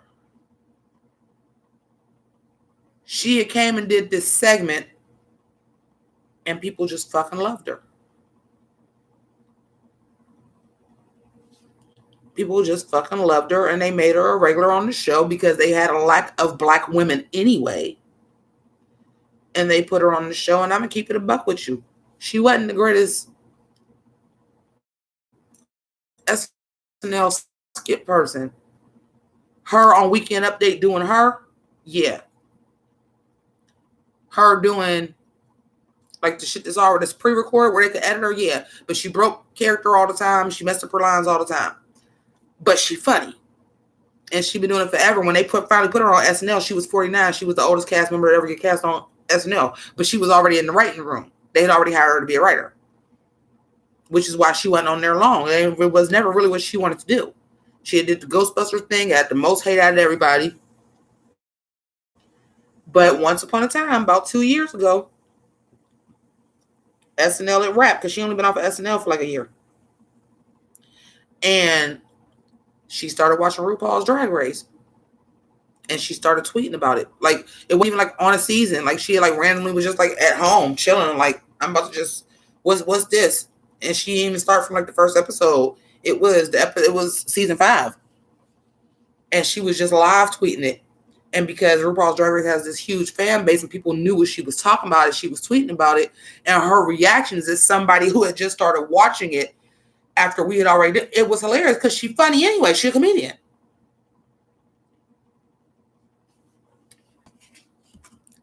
Comedians and rappers is the quickest people y'all know because that's what they do. They know how to say shit off the cuff. So them is the funniest fucking, them is the quickest motherfucking people that y'all know and the wittiest people that y'all know are comedians and rappers. So to see her actually be a judge, like that excitement, that shit was fucking real. If y'all ever looked back and seen her tweets when she started watching RuPaul's Drag Race, and then I think like the first one she actually watched in real time because she was like binge watching it and live tweeting it. And by the time she got to the live episode, I think it was season 10. Well, you know, for live tweeting and now, and like her excitement is genuine.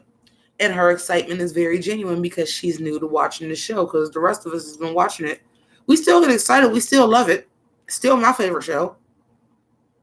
But when you see shit like this, when the rig is fucking obvious, you have to understand, I've been watching it A1 day one since it came out in real time, no more than 24 hours. Like if I had to work, I'm still coming home watching on my DVR. No more than 24 hours is passing before I watch it. So in real time, it's become American Idol. It's become the Bad Girls Club. It's become Big Brother. It's become extremely fucking produced. Thank God for Dragula and Can't Want to Kiki. Even though Can't Want to Kiki can be a little bit more produced. They getting better, but fuck some of that editing. It's not that the old fans are jaded. I don't think. It's that up to about season 7, it was still new. By the time we got to season 7, we started getting challenges like, okay, Snatch Game being every season is one thing. It started being, when you getting the ball, when you getting this, it's going to be a makeover. Well, when you only have 12 episodes and we know what 5 of them is going to be already, then you start watching shit like, well, wait a minute, how in the world did this person even win? I'm sitting here watching it because even if you weren't a drag aficionado, I would say that for myself. Up through about season 4, I favorite female impersonators. Like Jada Hall would be it for me. Like, I'm like, if you don't look like a fucking woman, if you're not fish, if you're not wearing shit that I would wear, fuck you. It taught me a little bit more about other styles of drag because in Ohio, it was very, very fish. It was very, very that female presenting female impersonator. I did learn that through Drag Race, that there are other types of drag.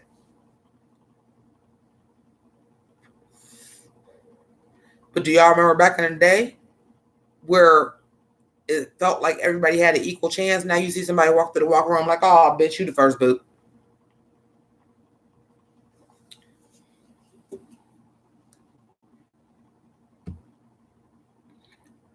That's what I'm saying, Dave. Dave been with me for a long time, y'all. I'm actually super kind of fucking ecstatic that he's in the live because Dave been fucking watching me damn near since I first started reviewing the goddamn series, and that was, I think, season 6. He been with me for a fucking while.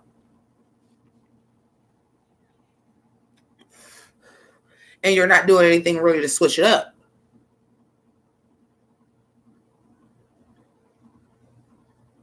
And you're not really doing anything to switch it up. And then once we know Snatch Game is going to be episode 5. Well, at least we know Snatch Game is going to be when you get down to 8 people. That's Snatch Game.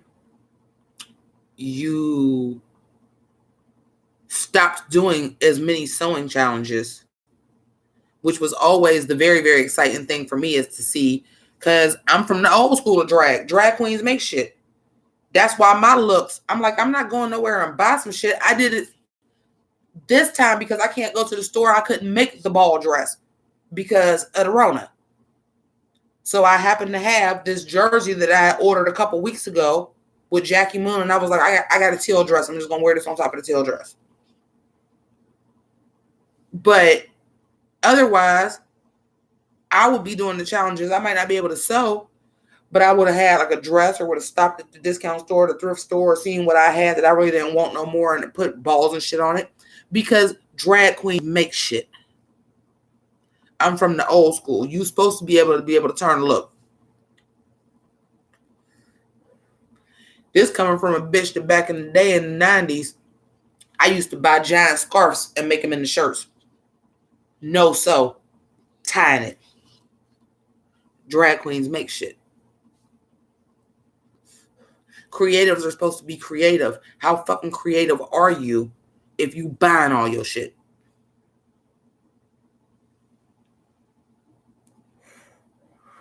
I love the sewing challenge because you know what? It is always the hardest mess, but at the same time, don't you want to see somebody triumph and come out with this gorgeous garment? Yara Sophia.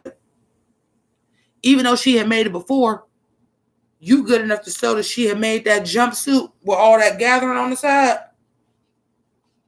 I was like, I want that jumpsuit today. And you made that shit in like 3 hours. That's amazing to me. That's something I'll never be able to do.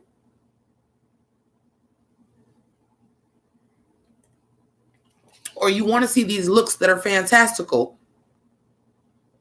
Well, anymore, all these drag queens look a fucking alike, and that's why they keep on holding on to Aiden. Because everybody on this season, I will say that, everybody on this season does drag, except for Aiden. When I say they do drag, I mean they do drag, like old school drag. They do drag. When they did that lip sync challenge, I was like, they are all fucking turning the party, except for Aiden and her. I can't say Allison because, I mean, that's shady ass at it. But, right, when Lanesha made that wallpaper dress, I'm like, that's fucking wallpaper? That was always, that kind of stuff is what made me fall in love with drag in the first place. That was what made me fall in love with drag. These people are creating shit out of nothing. These men are turning into women out of fucking nothing. They ain't had YouTube tutorials. They had to figure that shit out on their own. They had to make costumes on their own. They wasn't making shoes in size 13s and 14s. There wasn't boobs for queens. There wasn't none of that shit. You go to Payless and they get a size 14, you better buy every one they got and then cover the shoe yourself or spray paint it or E6000 put something on it because shoes wasn't in them sizes. It was really a creative endeavor to be a drag queen. Oh, Shanji's the shit, and I'm definitely going to be watching that show that We're Here with her, Eureka, and Bob. I'm going to watch it.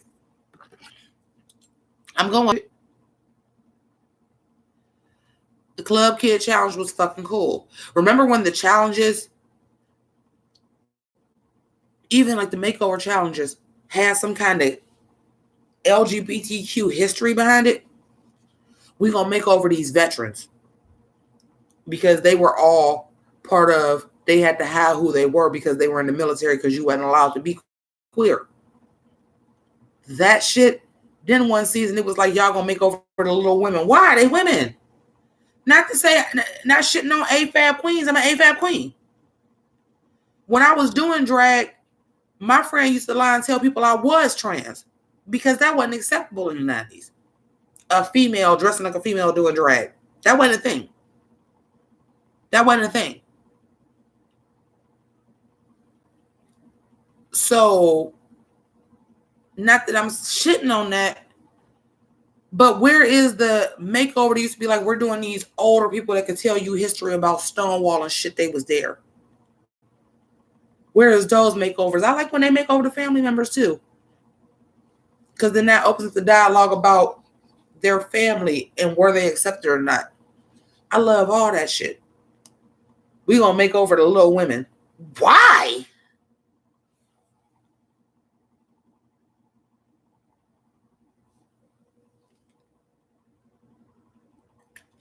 We gonna make over these straight couples, but the man is gonna be the woman and the woman's gonna be man. That's niche.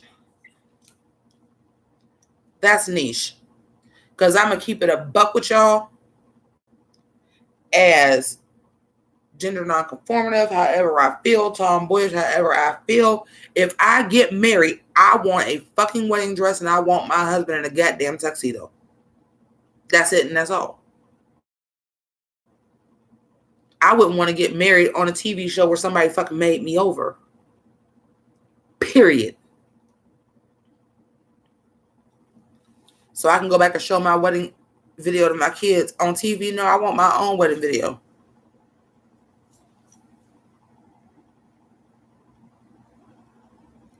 My scarf dress, I haven't done it in a really, really long time. I'm not that much bigger. I was smaller. But they used to sell, it was like a thing in the 90s. They had like these giant scarves. To the point where I did just start buying fabric and doing it. And I want to see if my friend got that picture. We had a party at YSU, Youngstown State University, where I went to college at, with me and my friends. And I had these burgundy leather pants. That's when I still wear the wide brim hats, but that's like when J-Lo came out with the big wide brim hat. And I come from an honest lineage of hat wearers. My mother wear hats all the time. My dad wear hats all the time. Love hats. So I had this big burgundy wide hat that had these giant grommets in the brim. And Newport News. Kids, I don't know if y'all know nothing about Newport News. I'm teaching y'all a little something today. They had cheap clothes, but they had fly shit. And I got these burgundy leather pants from Newport News. Specifically just because they was on sale in burgundy. I like burgundy. I've always liked burgundy. My hair has been burgundy like 1,000 times. I like burgundy. And we had this party. And I got this burgundy hat. And I got weave, so my hair is long. I got this burgundy hat, this weave, these burgundy leather pants. And because my mom is basically a fucking drag queen, truth be told, everything got rhinestones, sequins. She's just a flashy lady, always have been. So she had found me burgundy boots, so I had burgundy boots. Could not find the top. And I'm a firm believer in I cannot stand a colored pant and a black top to this day. I fucking hate it. Why the fuck did you buy red pants if you couldn't find a shirt that had red in it? I fucking hate wear a black shirt with colored pants. I fucking hate it. It's a pet peeve of mine. I hate to see somebody with a black shirt, some orange pants. Why the fuck you buy orange pants if you ain't no shirt with orange in it? Drives me fucking crazy. So I went to the fabric store, bought a yard of fucking material that was a sheer material, like a scarf. Wrapped that bitch into a tube top. Wrapped it. Tied it under here, and this part was fucking flowy. Super fucking cute. Am I excited for Celeb Drag Race? No. And I'll tell you why I'm not excited about Celeb Drag Race. Oh, I got 3 yards of material back there. Y'all might, well, shit. I was going to use it for something for real and have somebody make me something out of it, but since I ain't going to be able to go shop for Drag Race, y'all might actually see this goddamn pink and orange 3 yards of material actually tied into a dress. Y'all might see that shit because I can't go get stuff for Drag Race. But the reason why I'm not excited for Celebrity Drag Race is because it's not Celebrity Drag Race. It's Celebrity Drag You under a fake name. And Drag You was trash.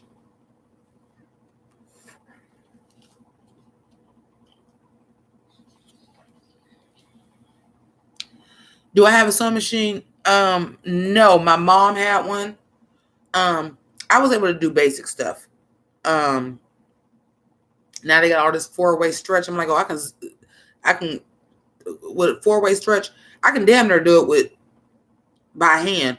But now they got this 4-way stretch fabric. I can damn near do it by hand and have a tube dress. I'd be James Mansfield out this bitch. But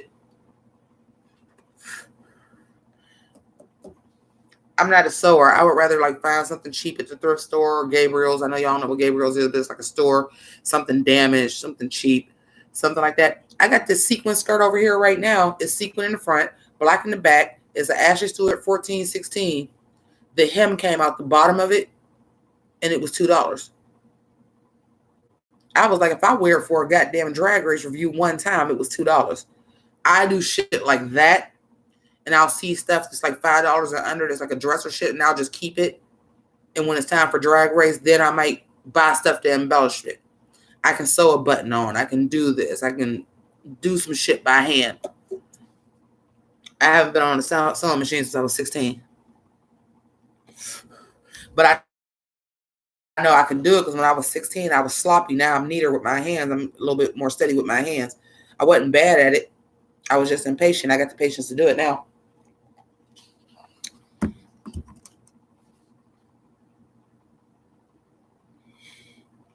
Oh, I'm going to wrap it around my hand. Toilet paper, I wrap it around my hand.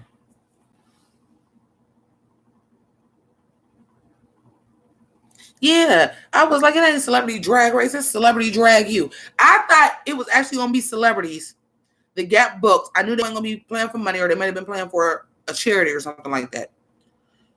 Or they might have been getting You know how like when they go on Who Wants to Be a Millionaire or The Weakest Link and shit like that, it's for celebrities, and if you win the money, you go to charity.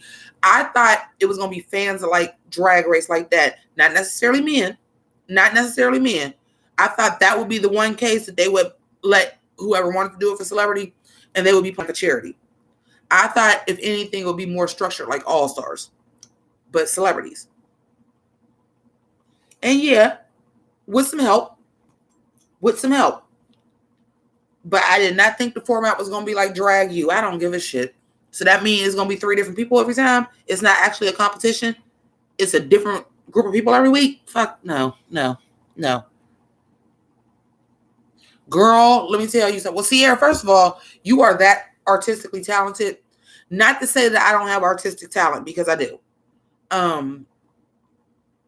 But I would never think that I could sew well enough for that to be my side hustle. No. But thanks for telling me you sew, because you about to get some business, bitch.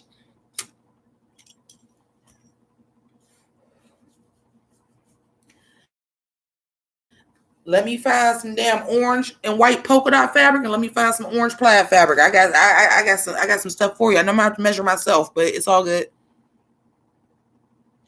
When I thought it was gonna be Celebrity Drag Race, I thought that would be the one time that you would have everybody, because they celebrities. It's the name that sells them, not necessarily as men. I figured it would be like a Jerry O'Connell, somebody like that. I knew they wasn't gonna be like high level celebrities. They was gonna be like C-list, but like people that we knew that was gonna actually try to do drag and compete in a drag competition. And yeah, I did think that we would probably have other drag queens to help them, because these are not professional drag queens. And at the end of the day, you can't have what's the one that don't ever be around?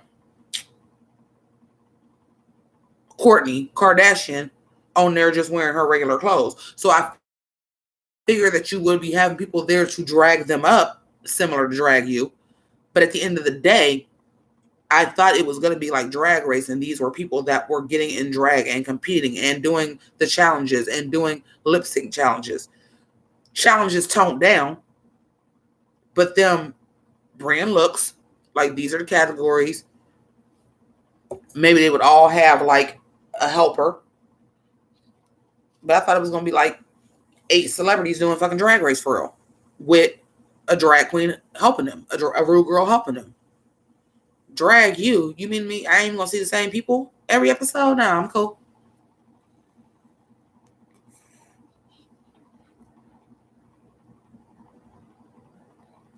What I'm describing is what I thought it was gonna be.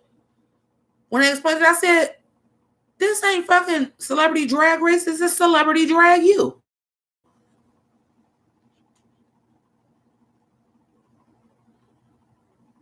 Ivy, listen, we didn't already said that. Jam Rim, nice to meet you. This is what I'm saying.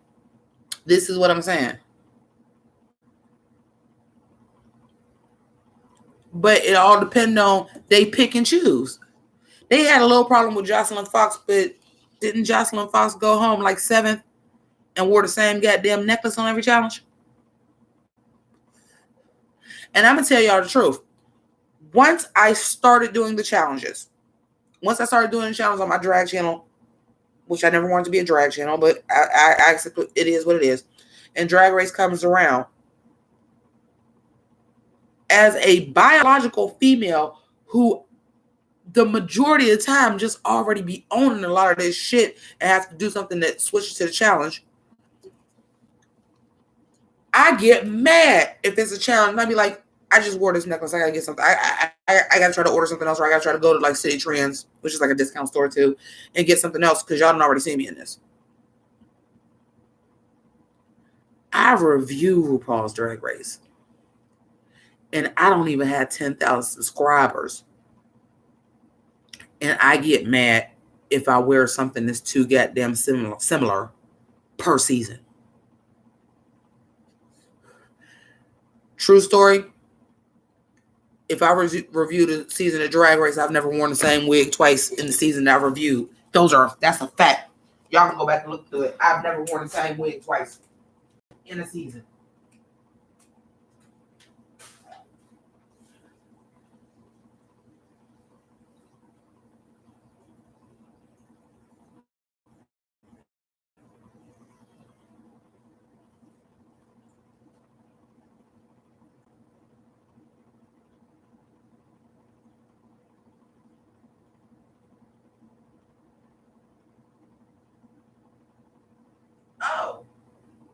They may be cosplay wigs. They may be cosplay wigs.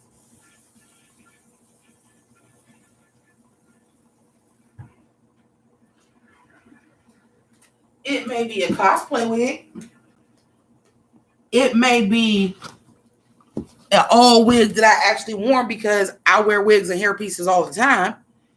It may be an all wig that I wore a year ago that I still got because I was like, it ain't good enough to wear every day, but I can wear it for a drag race review. It might be hair that I'm wearing right now. I will not wear the same wig in a season that I'm reviewing. Won't do it. So why is it acceptable for somebody on the show to fucking do it?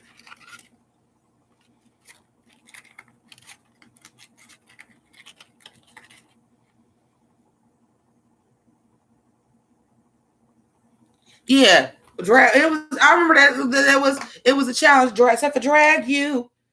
That really was a rough spot. Yeah, I remember that. I'm like, it was.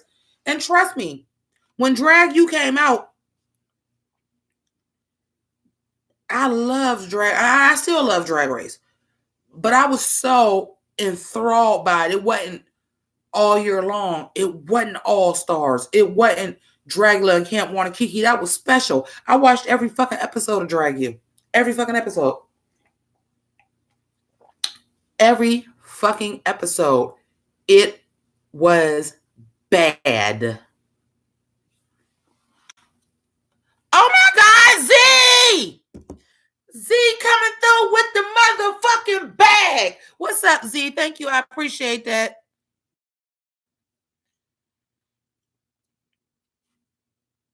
Who else is just in here that I didn't speak to yet? I'm just calling you Games. I can't pronounce that. What's up, Games? Otis, Isaac. Y'all all say hi to Dave. Like, Dave has been rocking with me before any of y'all. Like, when I first started doing Drag Race reviews, shit. Dave, remember when Tea Time TV was a thing? Since back then, Tea Time TV was my shit. I never knew what happened if they stopped doing it.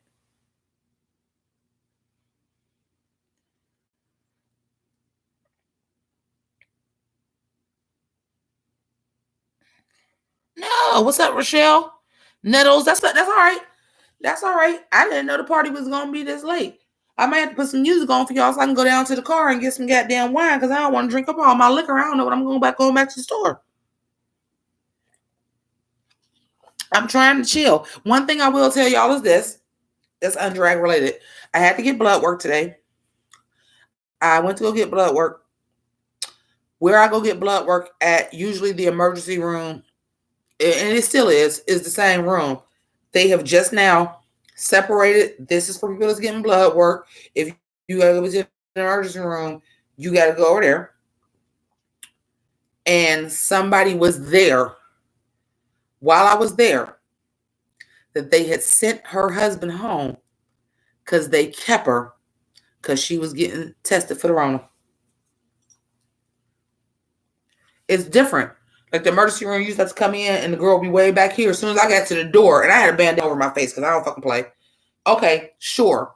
That's only 11%, but that's 11% more than zero. So I had a band over my face when I came. And I came in. She was like,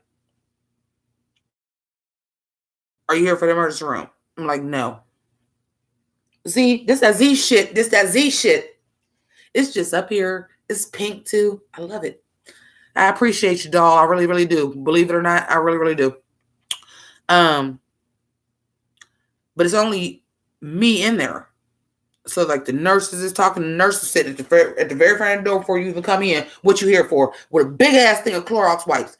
Then the other nurse come out and they sent our Lysol, this and this and this, and they talking, and I'm like, bitch, I can hear you. Then the man comes out and he's talking to the nurse and asking about the mask and this and this and this and this because he's trying to figure out what he needs to do to come back and see his wife. And I'm like, y'all got me in here getting a goddamn blood test, and somebody is in here getting tested for the fucking Rona.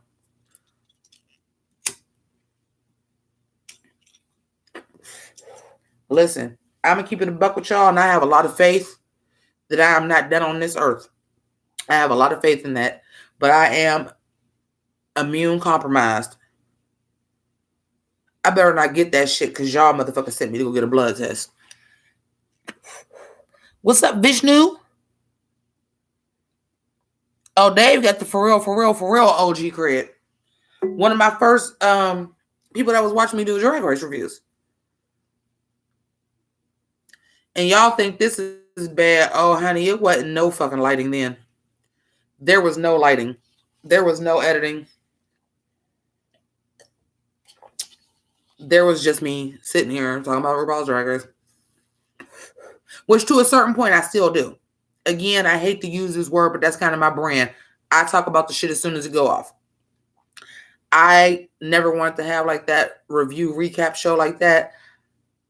I always want to be a little bit more conversational. Like, you ain't got nobody in your life to watch RuPaul's Drag Race. Come over here, girl. Sit next to me. Have a drink. Have a smoke. We just watched this shit. Bitch, did you see this? That's why I'm all out of order. That's why I don't go in order. I talk about it the way I watch it. Like, bitch, let's talk. Did you see this shit? What's the gag of the episode? We're going to go in that episode. We're going to go in that order. The way you talk to somebody for real. When you talking to somebody about a movie or something, be like, oh, that shit was raw, this and this and this and this and this.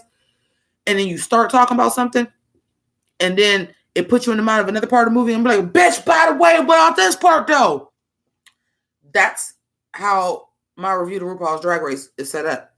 It's conversational. It's usually going to go by the shocker first, and then down to whatever is the weakest thing. Now, sometimes, like this time, this was a rare episode, even though it didn't fucking record. It was rare because I came right out the gate talking about Aiden, Britta, and Rock's looks, because I was so upset that Aiden wasn't even in the bottom and Rock had went home. And I was pissed because I was like, she shouldn't have went home because her ass shouldn't even been in the bottom. And then I immediately went in talking about they looks. I didn't talk about nobody else's looks till 20 minutes later because it's conversational. Isaac, I'm sorry to hear about that, baby.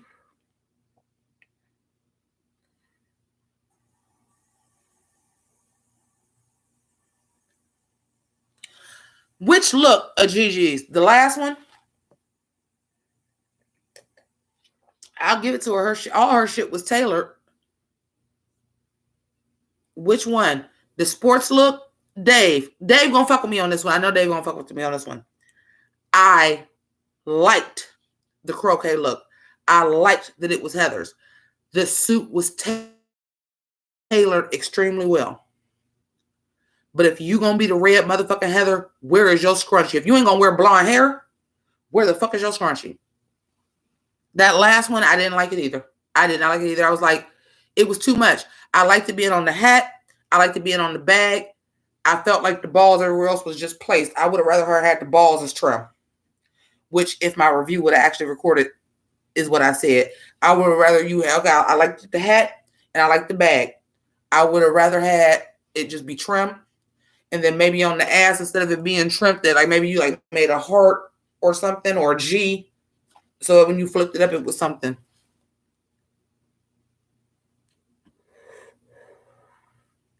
I didn't like the placement of the balls.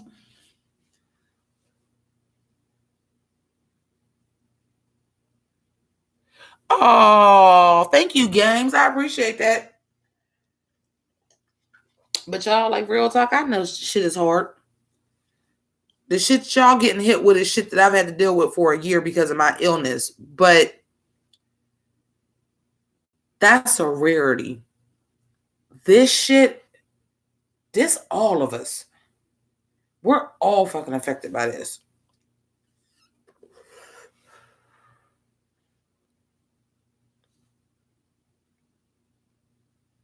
Well, that's why I said, well, wait a minute now. That last look she sold, that first one her mama made, let's not get it twisted. But for me, but that is a personal thing because Heather's is a special and important movie to me. I fuck with it. Still think Meatball did it better because she wasn't an actual Heather. It was in the mind of, because hers was pink and her whole mallet was fucking rhinestone. But if you're going to be bold enough to be fucking Heather Chandler, you bold enough to be Heather Chandler, you bold enough to be the red fucking Heather, if you ain't going to give me a blonde wig You better at least give me a high-low pony with a goddamn scrunchie in it. Even Riverdale got that right. And Riverdale is ass cheeks. At least Riverdale got that right with the high-low pony with the fucking scrunchie in it.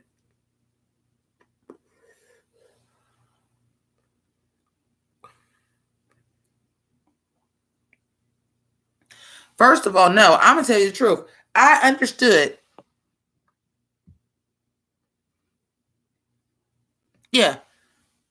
If you're going to be the red Heather, you got to have that red scrunchie.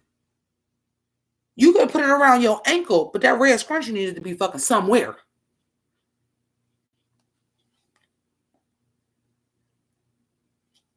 Because I know in Heather's the musical, everybody doesn't necessarily have the same hair color as characters. But the red one got that fucking scrunchie, though. It is so important to the movie. That's why her Duke, Shannon Doherty, the green one, takes it out her locker. The scrunchie was the crown. Hear what I'm saying? Let me tell you something about Heather's. That scrunchie was symbolic. That's why at the end, when on a rider, Veronica Sawyer takes the scrunchie out Heather Duke's hair, Shannon Doherty, and says it's a new sheriff in town and puts the scrunchie in her hair. The scrunchie was the crown. So if you're gonna be the red Heather, you need that fucking scrunchie. It's a fucking plot point. Holla if you hear me. Holla. You said, oh my God, shitty Dale. I dropped that this season. I tried to watch some Katie Keene. I said, oh, poor goddamn my girl Josie. You done dyed your hair red finally and everything. My girl Josie. Katie Keene, fucking terrible. Sabrina, they trying to make Sabrina Riverdale, but it's still interesting enough. We'll see what happens next season. But Katie Keene, you got Aria on there. You got my girl Josie on the spinoff. You got a goddamn drag queen on there. Katie Keene, fucking horrible, man.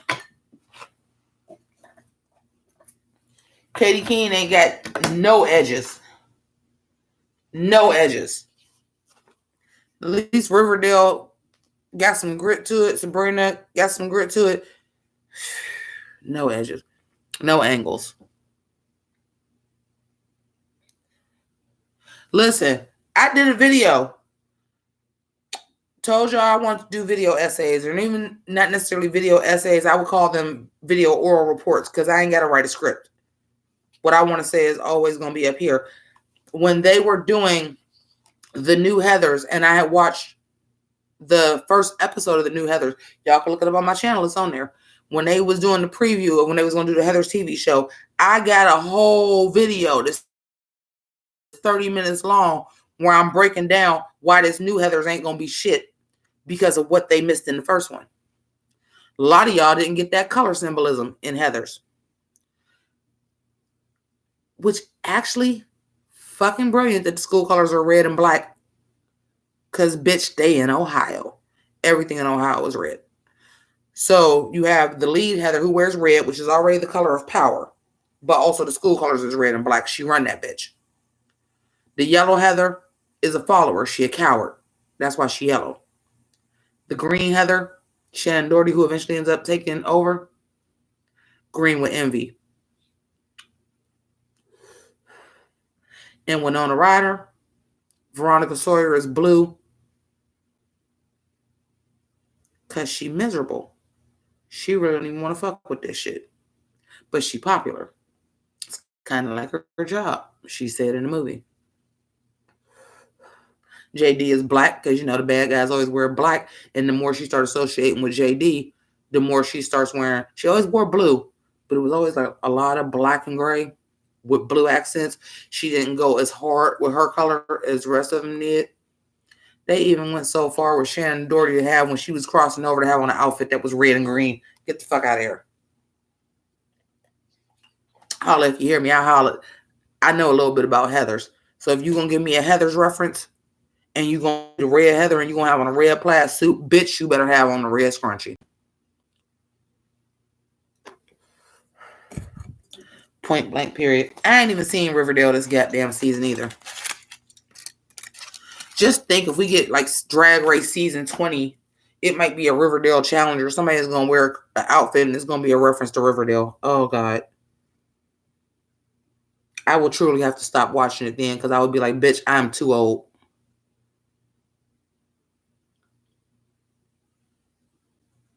And again, I want to talk about that because a lot of y'all done crossed over. Some of y'all is new. I want to talk about how they praised Aiden's goddamn baseball look. That was not a baseball costume. That was a monogrammed nightgown with a belt wrapped around it. That was not the costume. The All-American Professional Girls Baseball Team was the first baseball uniform. Just because you throw some victory rolls in that goddamn wig you had on with the lime green tool shit and you had on a goddamn mitt does not a baseball uniform make. Come for the Drag Race review, stay for the film class.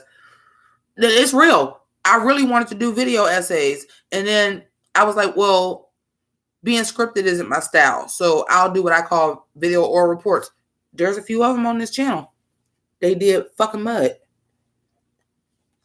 I did a really great one about Sierra Burgess' Loser and adapting classic literature into something new. And I was talking about like 10 things I hate about you and how Empire is a lion in winter and how like this was a resurgence of the teen movie being taken from classic literature. Trash. It did trash. Oh, Vanessa, Rebecca Glasscock wasn't never an underdog. It was season 1. We didn't know any better. We wanted the queen to look most like a woman to win.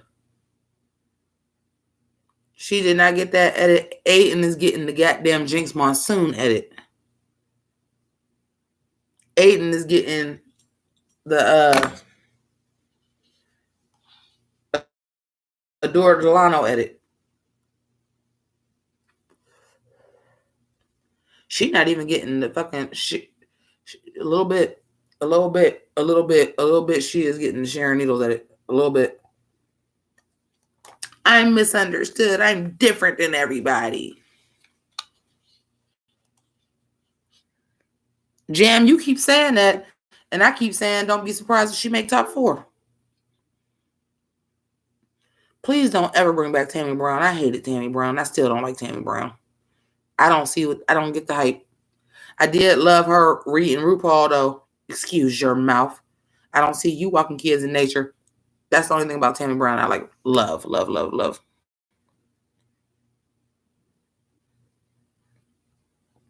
Yeah, I'm stream of consciousness. But I've always been stream of consciousness. I've written papers when I was an English major that I've had professors want to see if I can get published. I'm a stream of consciousness person. So I think like that. When I write raps, I rap the stream of consciousness. So when I did this YouTube shit, stream of consciousness. I've even said it in a couple of YouTube reviews. Like I do stream of consciousness. Let me just let y'all know that right now. It never meant to be a gimmick that I say if you're new to this channel, I jump around like House of Pain. I said it one day and it stuck because it was the best way I could explain it. Because I'll go off and start talking about something and I'll be like, hold on. If you're new to this channel, I jump around like House of Pain. I don't review it as a reviewer. I review it as a viewer. Because if you were sitting down talking to your friend about it, you wouldn't have notes of me going in order. Y'all would talk about the gags first. And that's how I do it. That's why I'll never be scripted. I'll never be scripted. I feel like something in my approach and the way that I review it to people like me would be lost in scripted. It's this. I got the gift of gab and I got the wit to back it up. It's this. So when I make them little jokes and I say this and it's this joke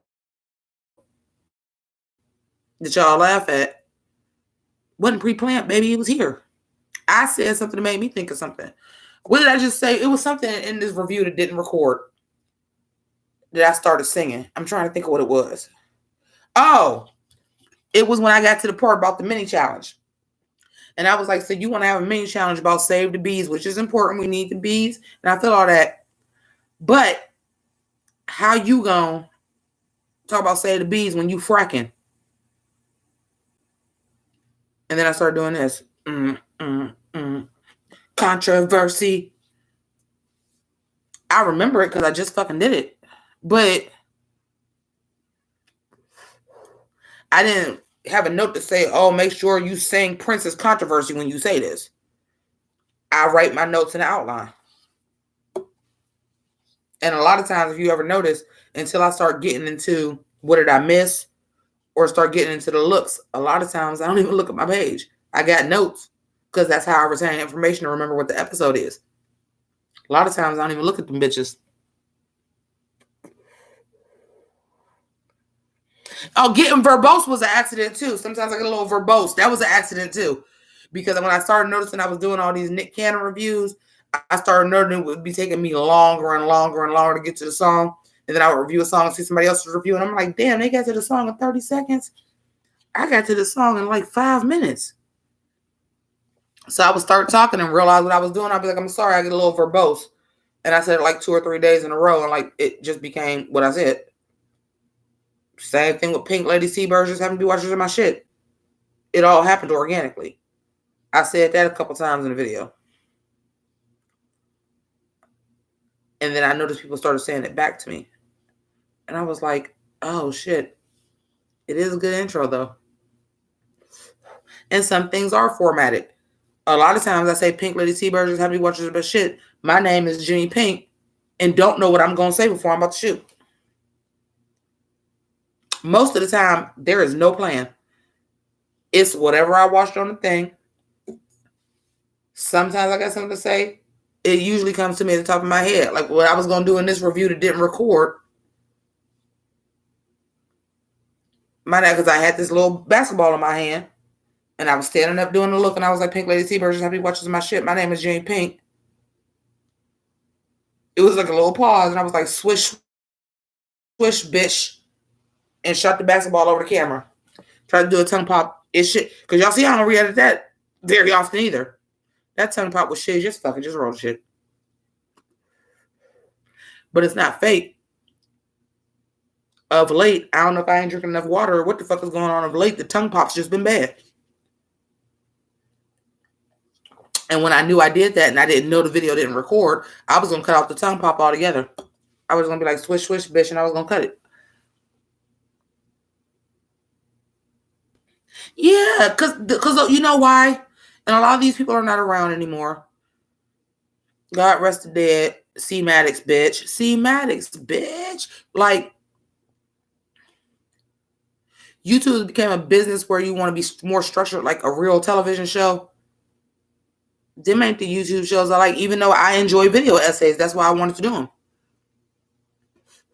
But I was like, y'all motherfuckers do video essays and y'all might drop a video a month. I ain't got time to do that. And I'm not a professional YouTuber. So I can't drop one every 2 weeks and wake up. And this is my job. And I got 100,000 subscribers and I make $6,000 off of Patreon. I literally wake up when I feel like it and work on this video essay. But I know what I want to say and I got the gift of gab. I can just do a fucking outline and speak on it. And I was saying they were video oral reports. They did trash. I could do them about certain shit, though. That's where the hot pink take came from. I can do a hot pink take, though.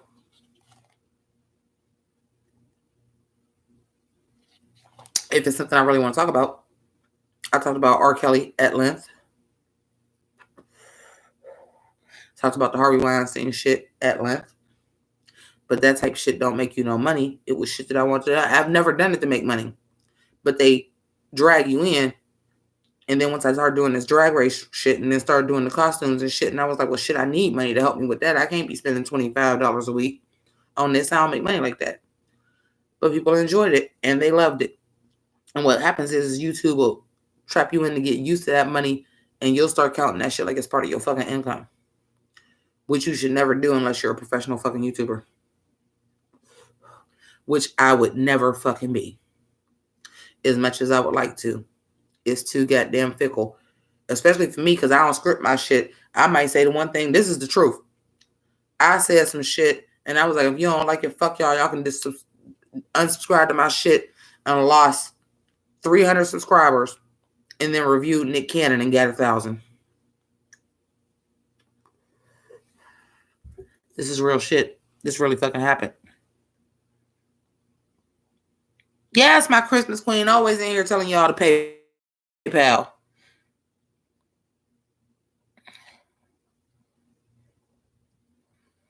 Oh, they need a different queen. They need a different queen. Chris, la, la, la, la. Now, she been around about damn near as long as Dave. I'm here for a long time, not a good time. So, when it's these people that's been doing it since I just did it randomly in the middle of season 6 because C Maddox didn't upload a goddamn video and I couldn't talk to Drag Race about nobody. These people have just been around that long.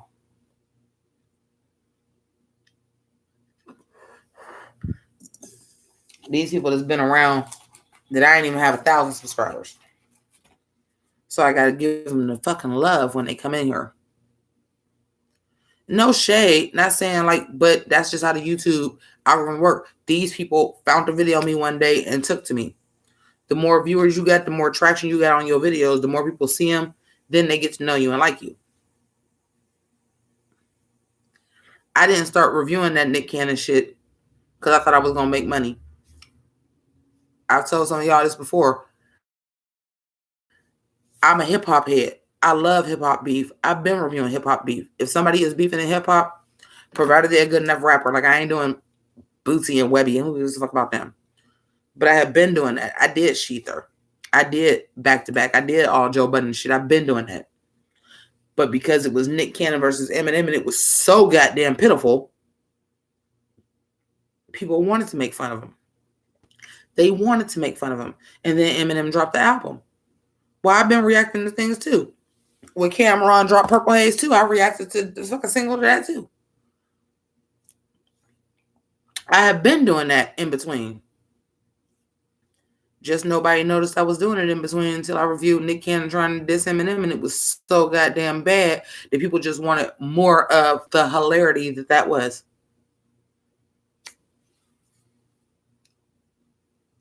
Yeah, you found me because of DSBB.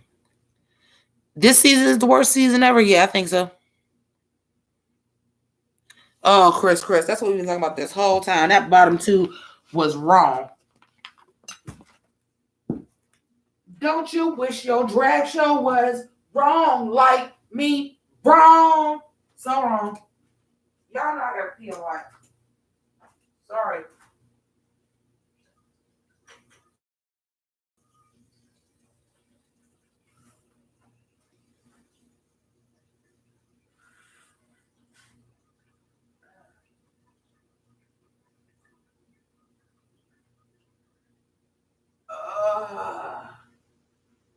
I can't believe I still got on all this goddamn eyeliner and ain't shit record.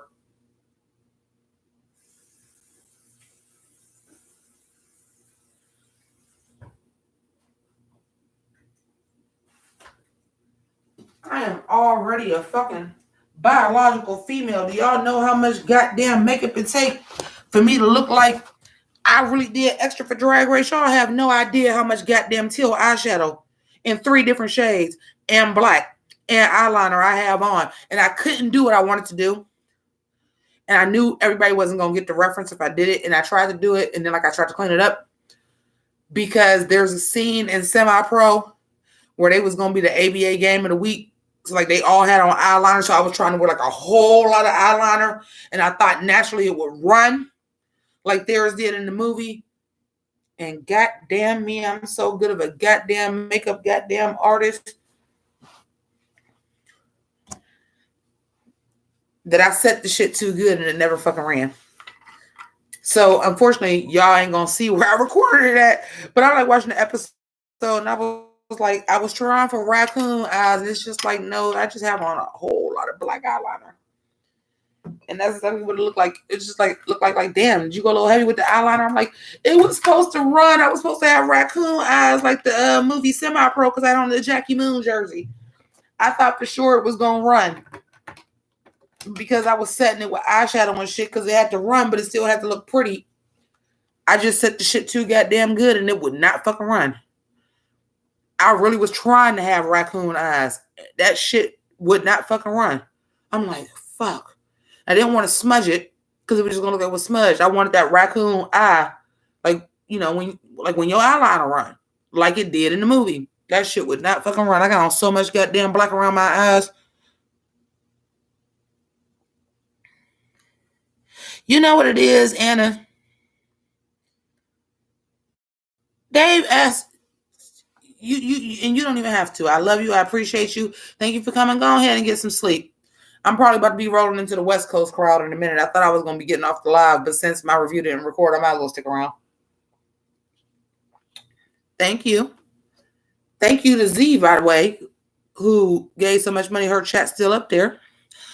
No, I think this season is the worst. Here's the thing. We've had a lot of looks this season already on by episode 4. We've had the entrance looks. Each girl has had to turn a spring, a fall look, a runway, and a performance outfit. That was a lot. Then we had last episode. Then we had this episode that was the ball. We have what we would traditionally be on about episode 8 getting back in the day. We've gotten all of these looks. Come on, man. How many episodes we've already had? We've had to do what was for your first episode season, episode 1 and episode 2. 5 looks. Because you got to do the entrance look, the runway look, the challenges of spring and fall runway, and then y'all did a performance. That's 5 looks a girl. Episode 1 and episode 2, and then this episode was 3 looks for 12 girls. And you know what? I'm starting to think they do that. They doing that shit on purpose. Can I keep it a buck with y'all? Can I keep it a buck with y'all? Can I keep it a buck with y'all?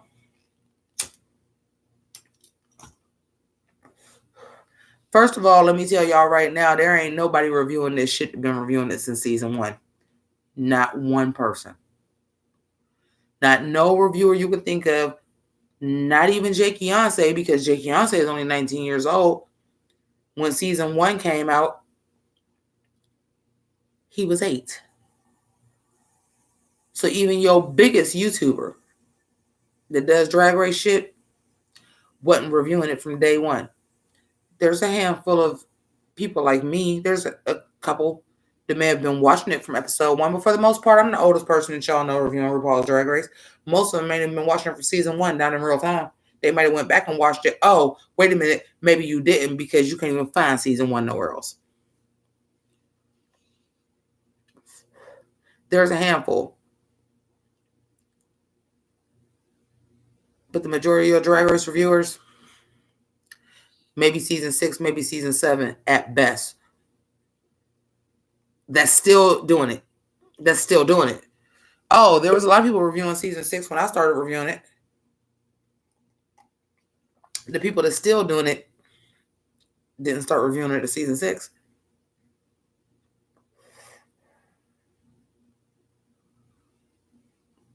I say that to say this. The more people are reviewing it, the more people that's pointing out the flaws in it. And I'm starting to think that they started moving them balls up and started doing all this shit to try to discourage people from reviewing it. Because it's been so long, motherfuckers is pointing out the flaws in it now. You feel what I'm saying? Now, as much as Jake Beyonce do with Drag Race, and I will still say this to this day, because when I met him, I used to be irritated with him. And then I came and talked to him. And he was like, I got to do these spoilers to get my viewers. And I was like, you got the viewers now. Do what you want to do. And now he's doing more of a journalistic thing with it. I'm so proud of him for that. And you're 19. And you took something you loved and made a career out of it. And now you're doing what you want to do with the channel. You're more on the journalistic side of it. And why not? Ain't nobody breaking down the drag race shit and the beef and this and this and this and talking to the girls and getting quotes from it and shit like this. Ain't nobody doing it like you doing it. He 19. That's amazing to me. I'm to the point now where I look up to Janky.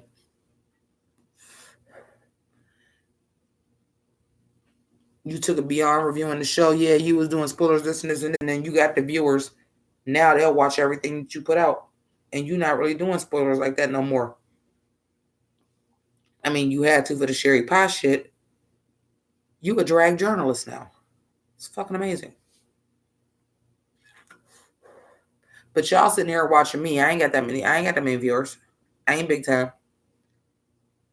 Look at the motherfuckers that got more viewers than I do. The ones that's got even close to my numbers, pointing out the flaws, baby. Pointing out the flaws. Alexander Rogers, pointing out the flaws. Kelly Love, pointing out the flaws.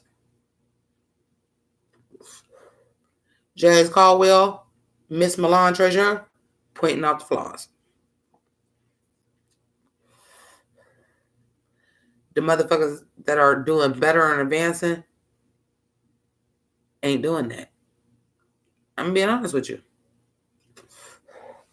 It ain't no shade. But why you think everybody love movie bitches and shit?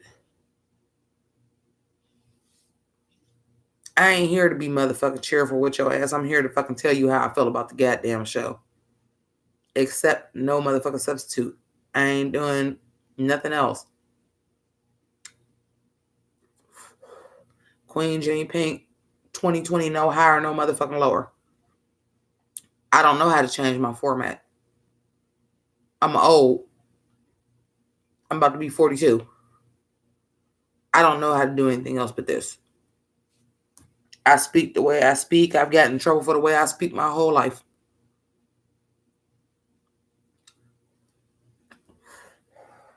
Y'all can blame AT&T for that. Taking abuse over the phone to get paid for it. I ain't doing it for fucking free. I'm going to tell you how I fucking feel. I ain't knocking nobody else. They'll do better than I am. Because they're more cheerful. They say it in a more polite way. They don't swear. They don't want to get hit with, because you say coronavirus, they going to take your monetization. It is a national pandemic. Why the fuck would I not talk about the coronavirus and actually call it by name? Why would I not? Because I'm older. And what's going on is a little bit more important to me than monetization. I work for a living. I've been on sick leave off and on for a year. But when I get better, I will have a full-time fucking job. While I'm on sick leave, I depend a little bit more on this money. When I told y'all my Patreon money went to the channel, I meant that shit. I work to pay my bills. I don't want to be a professional YouTuber.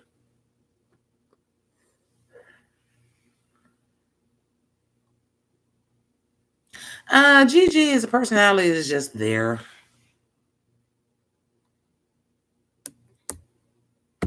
But but this is the thing. And that's why y'all watch me. Because I've said this before in my reviews. I've gotten to the point where I was like, no, we're not going to disrespect other reviewers. We're all doing the same thing. This is still this drag race review community. But I've said it several times. I feel like movie bitches are so goddamn fake, I can't watch them. I've been said that. People have come in here and be like, oh, I only watch you and movie bitches. I don't fuck with movie bitches. That is, remember the shit they used to do in Drag Race when it was Wendy Williams? Or they did the shit with Shangela where let's talk about some stuff beforehand. That's made the TV bullshit. If I wanted to be on TV, I would work hard to be on TV. My YouTube shit is my shit. This is the only thing that I got that's mine in this whole goddamn world. I'm gonna be fucking me. It's the only time that I am. I'm always me. But you know what I'm saying? I'm like, I can just be free. I got a platform where I can say what the fuck I want to say. I'm gonna say what the fuck I want to say the way I want to fucking say it. Flat out.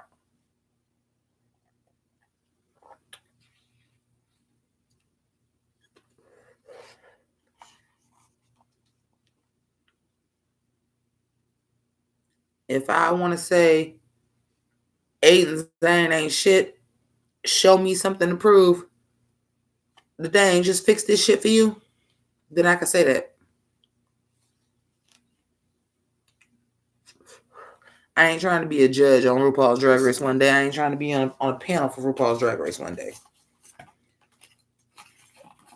I would rather go the way the fucking Leslie Jones did, where she was a comic that was known enough, and she became a writer for Saturday Night Live, and then one day she said some shit, and then she got on Saturday Night Live. If that happened, and I'm quite sure she wasn't doing that shit because she thought all of a sudden she was going to be a goddamn star at 49 years old.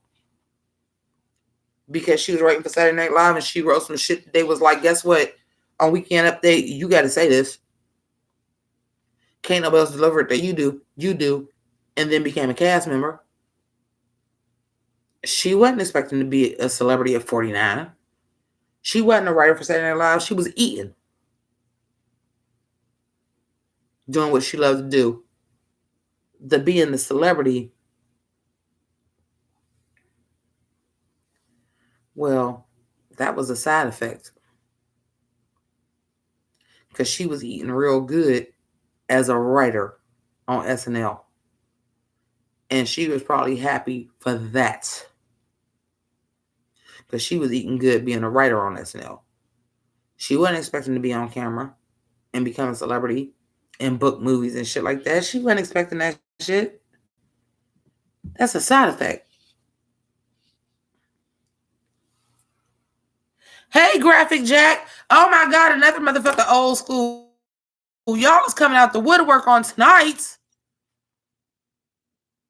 Oh my God. I already said that on her first episode. That walk. Some people don't like the way that Sally walk. I don't like the way she walk either. That is a man, baby. What was the first episode that she came out with? She was season 2 and she walked that short set. I was like, she walked like a man. You're not ready. You're not ready. But for some reason, they're trying to keep you around because you really the only alternative queen on the show. Ain't nobody else really alternative this season. You pretty, you fashion, or you can dance the house down. She's the only alternative queen. They're going to try to hold on. Do not be surprised if she's top 4. Love you, Graphic Jack. I ain't talked to Graphic Jack in a minute. But Graphic Jack, listen. Y'all done been privy to these people. Chris is in here. Dave that just left. Like, these people all was around, like, before, like, I was even doing numbers. These OGs in the House of Grease. They OGs before it was even a House of Grease. They just watched Jimmi Pynk. Because I don't say fans. I think that's fucking disgusting.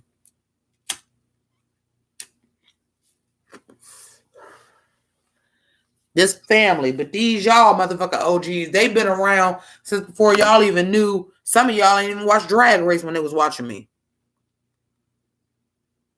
Real shit. We talking years. I wasn't a goddamn partner. I wasn't making motherfucking money off of YouTube. I didn't even have 1,000 subscribers. These are the people that's in here today. And that's what's up. Oh, Leslie Jones is great anyway. But like I said, I knew she would be a good judge because she was good. First of all, quick. But she also had good critiques. Yeah, Christmas Queen, like the video. I like it a lot. Man, it's not even basic. You know who has basic looks? Britta has basic looks. Aiden has looks like you should have been on Drag Race after about 3 years. 3 more years. Come on, Drag Race. I'm telling y'all, when they did the Fosse number, because you had on a bodysuit and a hat, slide. Because if you know anything about Bob Foster, when they did the Fosse television program or did the thing on Broadway, that's what they had on, was just like black bodysuits. Because it was about his movement. Not his Broadway shows, when they was doing like a retrospective of his life. It was about him and the movement. So everybody had on all black. I let that shit ride. Okay, you got on this black bodysuit with this shell right here. I'm going to let that ride because it's a Fosse challenge. It's about Fosse. And I seen Fosse on Broadway and the Fosse TV program, which was just like a retrospective of his work. I'm going to let you have that because that's a reference. But the rest of this shit, nah, fam. Brody, sexy serious. What'd you say? Sexy secretary? She keeps serving these. They're good. They're good drag foundations. That's what Britta is giving me. Your foundation is solid in drag. You know how to do your body. You know how to do your face. You know how to lay a wig. You know how to dress for your body. But you're not wowing me. Even though I did like that baseball outfit. Like, sell me that right now. Sell me that. Tell me Jay-Z is going on tour again. I'm wearing that to the goddamn show. Not with them socks and them shoes. I'm wearing the shit with knee boots. But I'm wearing that right fucking now. That baseball outfit with like the faux leather and the shit. I like a girly but sporty look. I always have. It's so me. But yeah, staples of drag. Like I said, like she has the foundations of drag. She has the staples of drag. Yeah. You know how to pad. You know how to paint. Jujubee. Except for Jujubee's personality was lovable.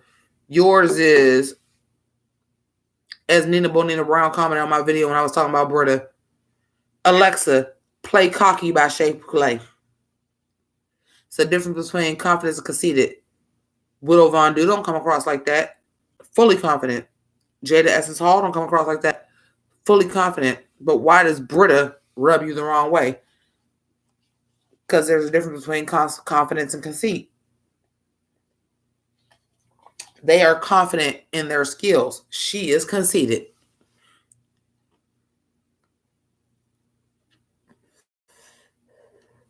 Now, it's clean. I'm not knocking her. And I'm not from New York, so I haven't seen her perform. The look is clean. It's polished. But you haven't given me anything that I haven't seen in drag before. It's polished. It's clean. And there's nothing wrong with being polished and clean. There's nothing wrong with being polished and clean. But you're not just going to be polished and clean like you changing the world with your drag. Like you are just the next big goddamn thing. And I'm like, we've seen you on Drag Race before. Bianca Del Rio was polished and clean. But that motherfucking wit will sting that ass. But she was just polished and clean as far as her look. Bianca Del Rio, another New York queen, polished, clean, experienced, knew what the fuck to do, knew what her silhouette was, knew her makeup, knew her hair, knew what to do. Was that fucking cocky?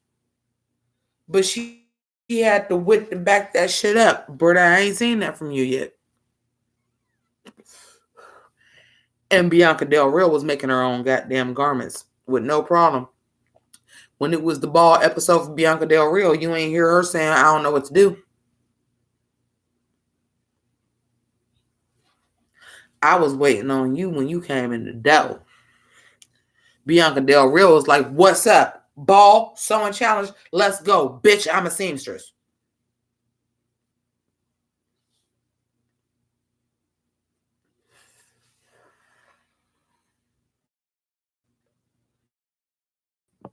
Oh my God. My graphic jack. I love you so much. And I know, because I'm doing this like extremely long live stream, because for those of y'all just came in, my graphic jack, I shot and did everything for my review, edited the pictures and everything, and then found out that the video did not record. So that's why I'm saying so much on this live stream. But I'm gonna do like a fashion photo review type deal. But we're talking about it because some of the stuff is not gonna be in the review because I'm not getting all the way back in Geesh and all that shit. But the editing. We gotta talk about the editing. They're trying to edit her. They're trying to edit Allison out as much as they possibly can. I will repeat this on VH1 in America because other countries get the original cut. But because, and I do understand, because it was very last minute for them to even try to do that, and I appreciate and applaud them for trying to do that. But the flows of the episodes are fucked up. Like, if y'all would have heard my video, my review that didn't fucking record, I talked about the Shady Sherry Pie edit, and I even said, I don't know if y'all even realize the shade that y'all threw. I think what you were trying to do is, to a certain point, it's obvious that you're showing everybody. So you try to throw her in there, but that she got like 2 seconds of the song and then went right back to ballet and they had to scramble. I said that was the shadiest shit y'all ever could have did. The shade in that. I seen it when it was on VH1. They did the first look because I watched the first looks back in the day. I used to review the first looks too. Like when they would do the 12 minutes, I would do a review of the first like 12 minutes sometimes. I was like, that editing is so goddamn shady. But as I watched the episode as a whole, I don't think you meant to shade her like that. I think the edits you did was try to hurry up and cut her out. Y'all should have just cut her out altogether. Because it looked like y'all was throwing shade. And I don't think y'all did it on purpose.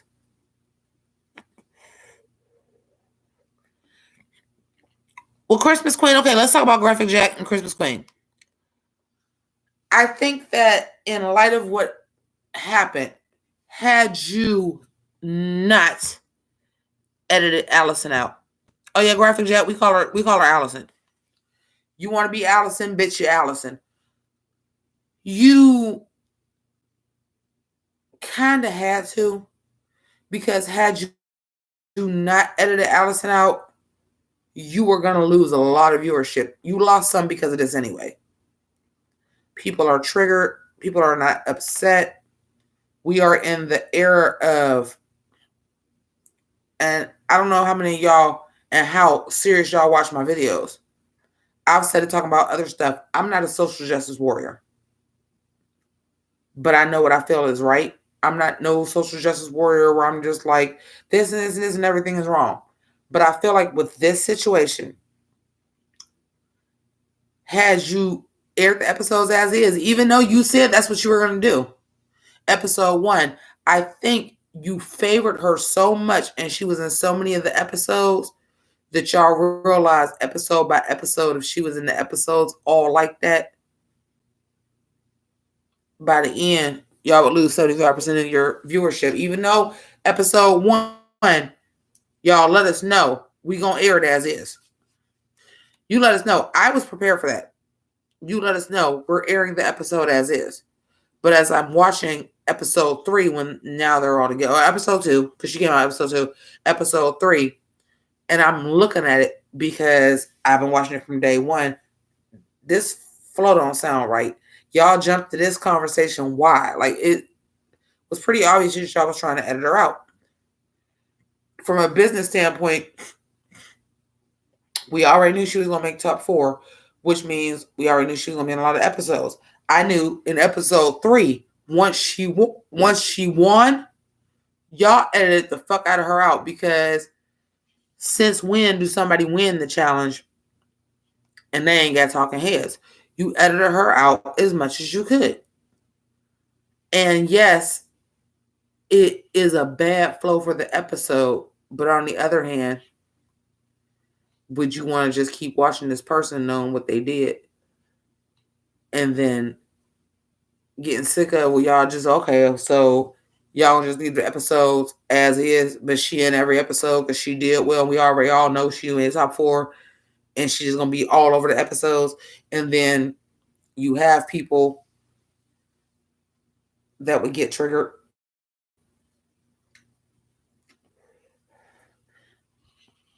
because at the end of the day, you can't talk about somebody else's trauma and what's going to trigger them. I didn't think the shit was going to trigger me the way it did. You don't know. So even though the episodes, because they're doing it really fast and at the last minute trying to change these episodes, they're doing it really fast, trying to change these episodes. And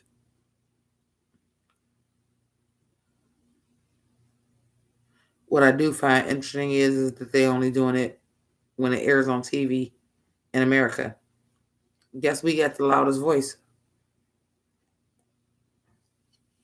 Because if I was a victim and somebody came to me and told me what an episode is as is in the UK, I might with Sue Worlds of Wonder. You know what the fuck she did. What the fuck you mean? Y'all just riding with this shit? But they don't know what's going on in the UK. If I show it as is in America and the conversation keeps being about her and more people keep coming out, it's more damage to the name of RuPaul's Drag Race. From a business standpoint, from a marketing standpoint, I get it. Would you rather the episodes not flow well, but everybody still talk about it and talk about how she fucked up the episodes? Or would you rather keep showing her for more people to come out and more people to keep coming out because now they're seeing her on their favorite show or a show that they're watching all the time? Now, had they known this coronavirus shit was happening, she wouldn't be edited out at all. Know that. Know that when I say that. If they knew this coronavirus shit was happening, that something else would have took over the goddamn zeitgeist, they wouldn't be edited out at all.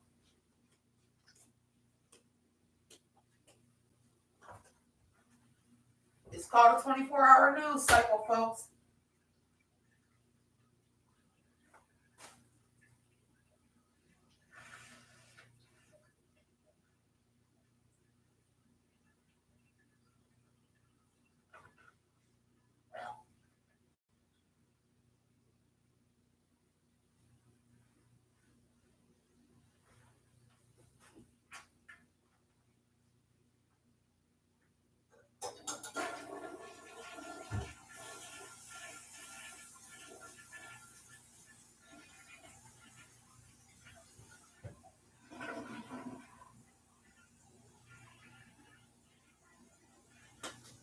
Bitch. When I tell y'all I got on 3 different color teal eyeshadows, and that shit is so fucking blended. On this camera and these glasses, it look like it's a window fucking pane. It look like it's just all teal. I'm like, no, this is 3 different color teals, and that shit is blended. But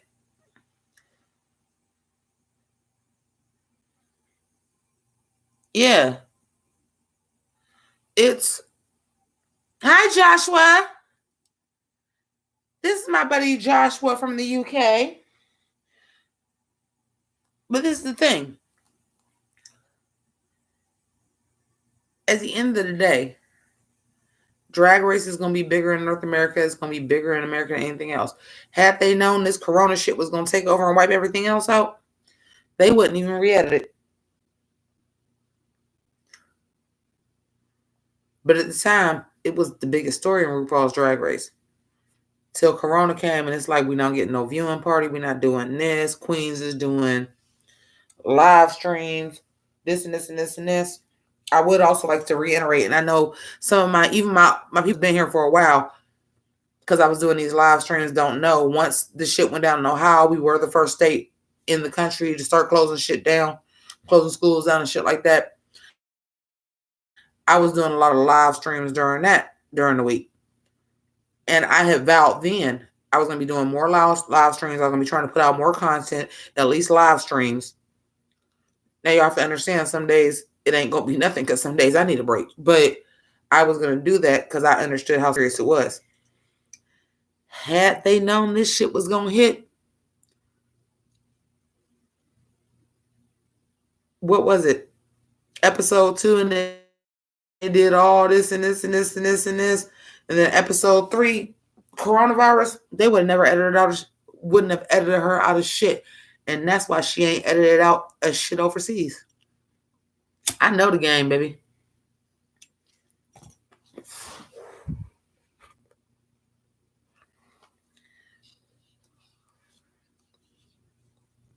Oh shit! I gotta turn the fan on. Hold on, I was trying to read what graphic was saying. Get there, without the fan, the smoke just went right in my eye. What happened now?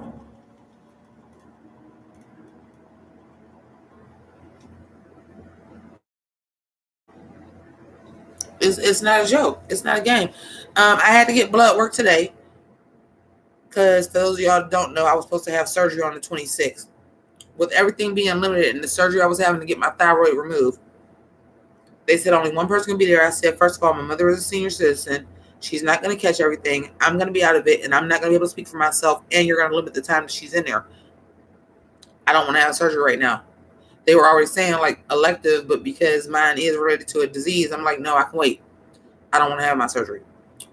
But I had to get blood work today.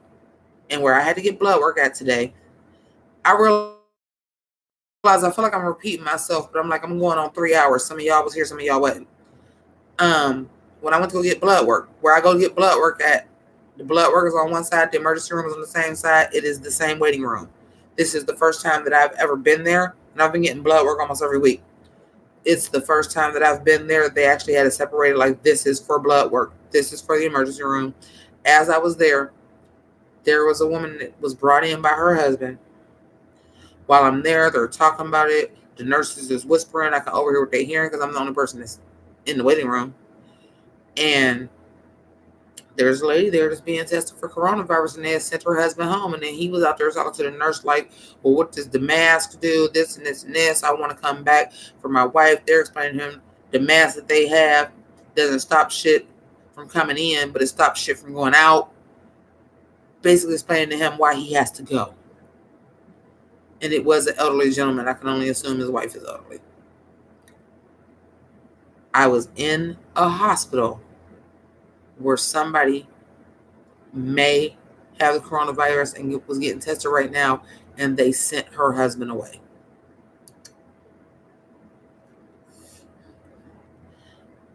I was already shook, and I was already trying to be careful. That was a different type of wake-up call for me. I'm by myself. It's my parents. Y'all want me to have surgery, and then what happens when something is wrong, or it's a breakout, or it's an emergency, or y'all find us a whole bunch of people and I'm sitting here and I had a surgery where I'm not going to be able to fucking talk, and something may happen that you like, can't nobody be here? No, we're not doing that right now.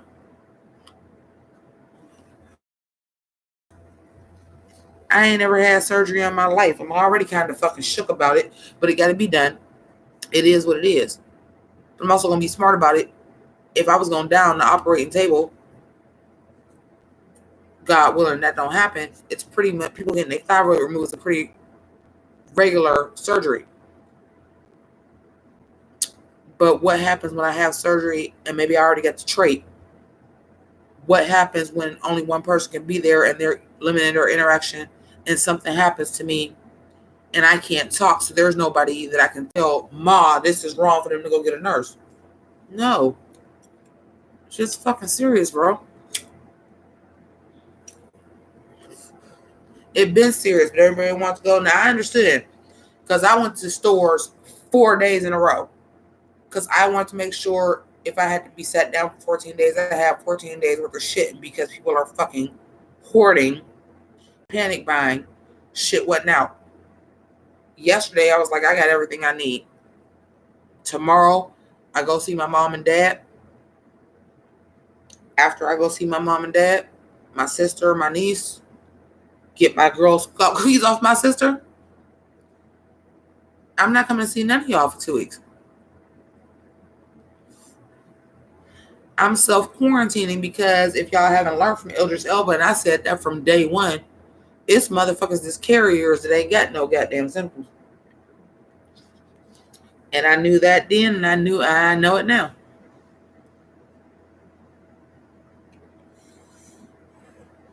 The lip sync was a mess. Like I said, like I said, y'all ain't gonna see the review because it didn't record. Once she couldn't get that shit off and she was already starting late, she was already I've had that kind of breakdown on stage before. So she was trying to I can just rip this shit off and I'm about to turn it up. It took a little bit too long. She took too much time with that. She already felt like she was behind. She was defeated. She was doing her goddamn thing and she was trying to do all the tricks and shit to stay.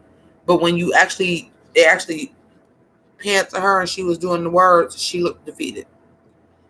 Whether that was the first or second time, because we all know from Nina Bonet and Brown, they did the lip sync twice. Whether it was the first or second time that she did the lip sync, they definitely had to use the first cut because she had to rip out of that shit. She was defeated. But I also understand why she was defeated because she should have been in the fucking bottom two.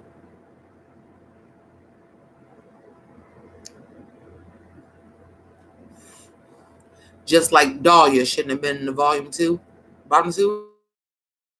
last episode. It should have been Nikki and Crystal. But when I seen the little mini challenge and I seen Crystal was turning the party, I was like, oh. Because if you would put Crystal and Nikki the way it should have been, even though I've seen Nikki doll perform, I've seen shit on YouTube, Nikki can perform. I don't think you can outperform Crystal though. Listen, when motherfuckers wear their makeup that goddamn crazy, usually because they can perform. Kim Chi being the exception.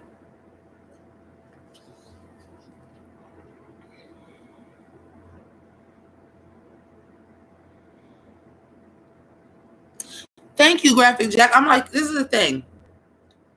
Yes, I have a hyperthyroid. Yes, I have Graves' disease. Yes, it does restrict my breathing a little bit. But I've had it for a year and y'all wasn't pressed. What's 2 more fucking months? I'm not doing that. There are people. There was one of my viewers in one of these lives when I was doing all this shit about the coronavirus when Ohio was doing all the shit. That said they had to have their right side out because they had a tumor on it. Okay, that got to get done. I don't have tumors. I don't have nodules. I don't have anything of that. I got CAT scan. I don't have any of that. It's just enlarged. I'm not working right now. I'm not doing anything that's exerting me so much that I can't breathe. It's when I do physical activity because my windpipe is restricting. Excuse me. Right now, I'm not doing any of that. So, if I'm not doing none of that, and y'all gonna have enough work, I can just not overextend myself a couple more months so y'all figure this shit out. Yeah, fuck a hand sanitizer. I'm just going with straight goddamn alcohol at this point.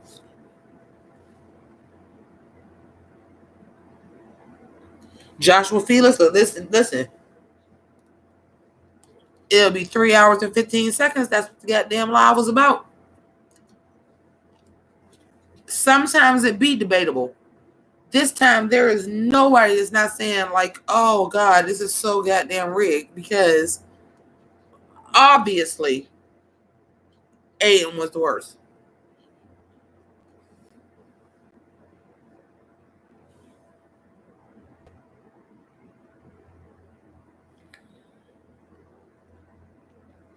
This ain't my name is Roxy Andrews and I'm here to make it clear situation.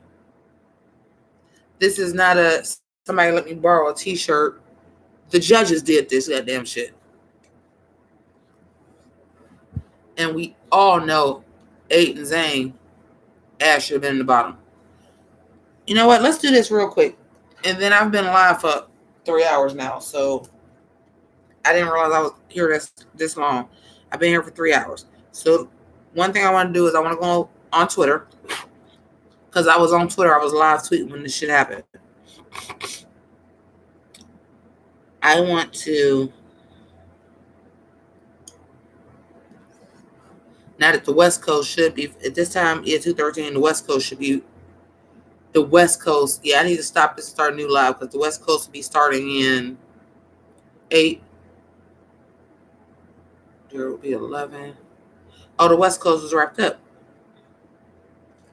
Hence why my numbers ain't dropped. Okay.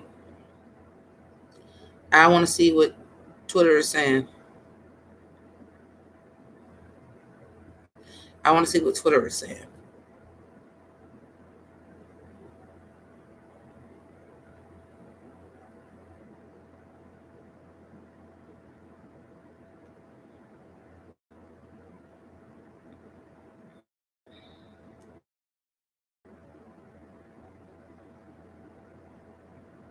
Ew, nobody wants news. Oh, they all mad at Britta. Justice for Rock M. Sakura, bitches.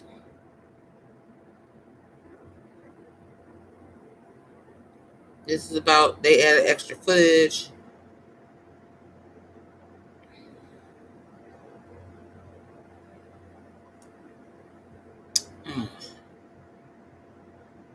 I forgot all about that part. I didn't even put that in my actual review. RuPaul, sit your ass down. Why is you twerking?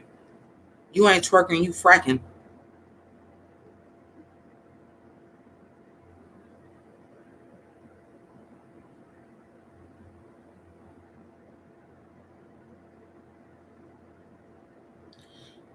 Everybody, okay, this is what the thing everybody's saying. Don't send Aiden hate. Yeah, because everybody know. Rock M had 2 good looks on the runway, and Aiden literally was trash 2 out of 3 of the looks of RuPaul. When Aiden was safe, side eye emojis. How the fuck is Aiden safe? I mean, it's not her fault, but her looks were not that gaggy. You could see Rock fucking trying with the ball swinging and the last look. I see what she meant to do, and it was cool, but better than Aiden's.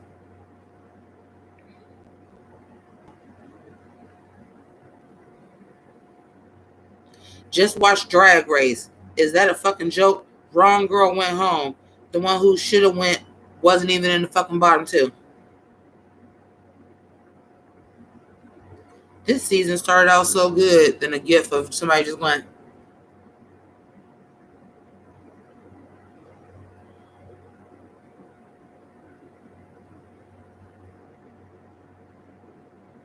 Drag Race 12, worst season.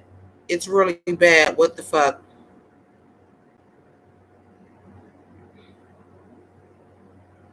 Why the judges sleeping on Jan Sport though? Why was Rock M even in the bottom, RuPaul? You know I gotta cut through all these Spanish ones. Spanish people be saying I can't understand what they're saying.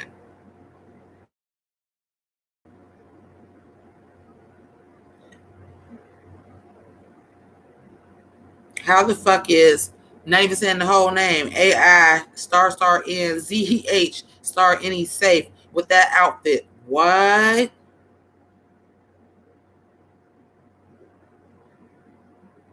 What the fuck was that?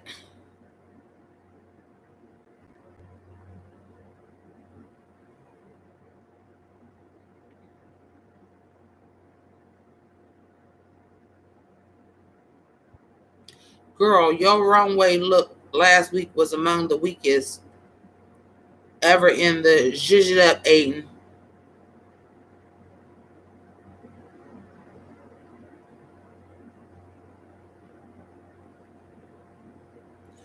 Okay, so here's the tea. I'm going to go ahead and end now because here's what's going to happen. I'm not sleepy. I'm going to go ahead and shoot my fashion photo review now and explain my shit. I ain't going to say I'm going to edit it tonight, but I'm going to go ahead and say my shit tonight. I am clearly not buzzed enough, and I need to go to my car and get one of my emergency bottles of wine. I got emergency bottles of wine and water in the trunk of my car. Don't tell nobody. I don't really like to do live streams over 3 hours. And my numbers is up. I ain't never good listen. Motherfuckers take forever to do their Drag Race reviews now, and I did this live stream. So what I'm gonna do, I'm gonna go ahead and shoot my fashion photo review or whatever, and I'm gonna rock with y'all. I appreciate y'all. Be on the lookout for that. If you are a patron, Untucked to be up. I'm gonna try this one more week because I did my Untucked ahead of time and it got 7 views, 2 of which were me. If the patrons are not gonna take advantage of having the exclusive, I'm gonna just start doing Untucked live. So that's what's up. I appreciate y'all for rocking with me live. 3 hours. It's been high the whole time because people have been in and out. So I appreciate y'all for fucking that. Likes up, thumbs up. If you don't like the shit, thumbs down it. YouTube look at it the same way. I was so cute, foundation garment and everything, and y'all gave me this goddamn love in my pajamas. So I appreciate y'all. Thank you so much. And keep it greasy. Deuces.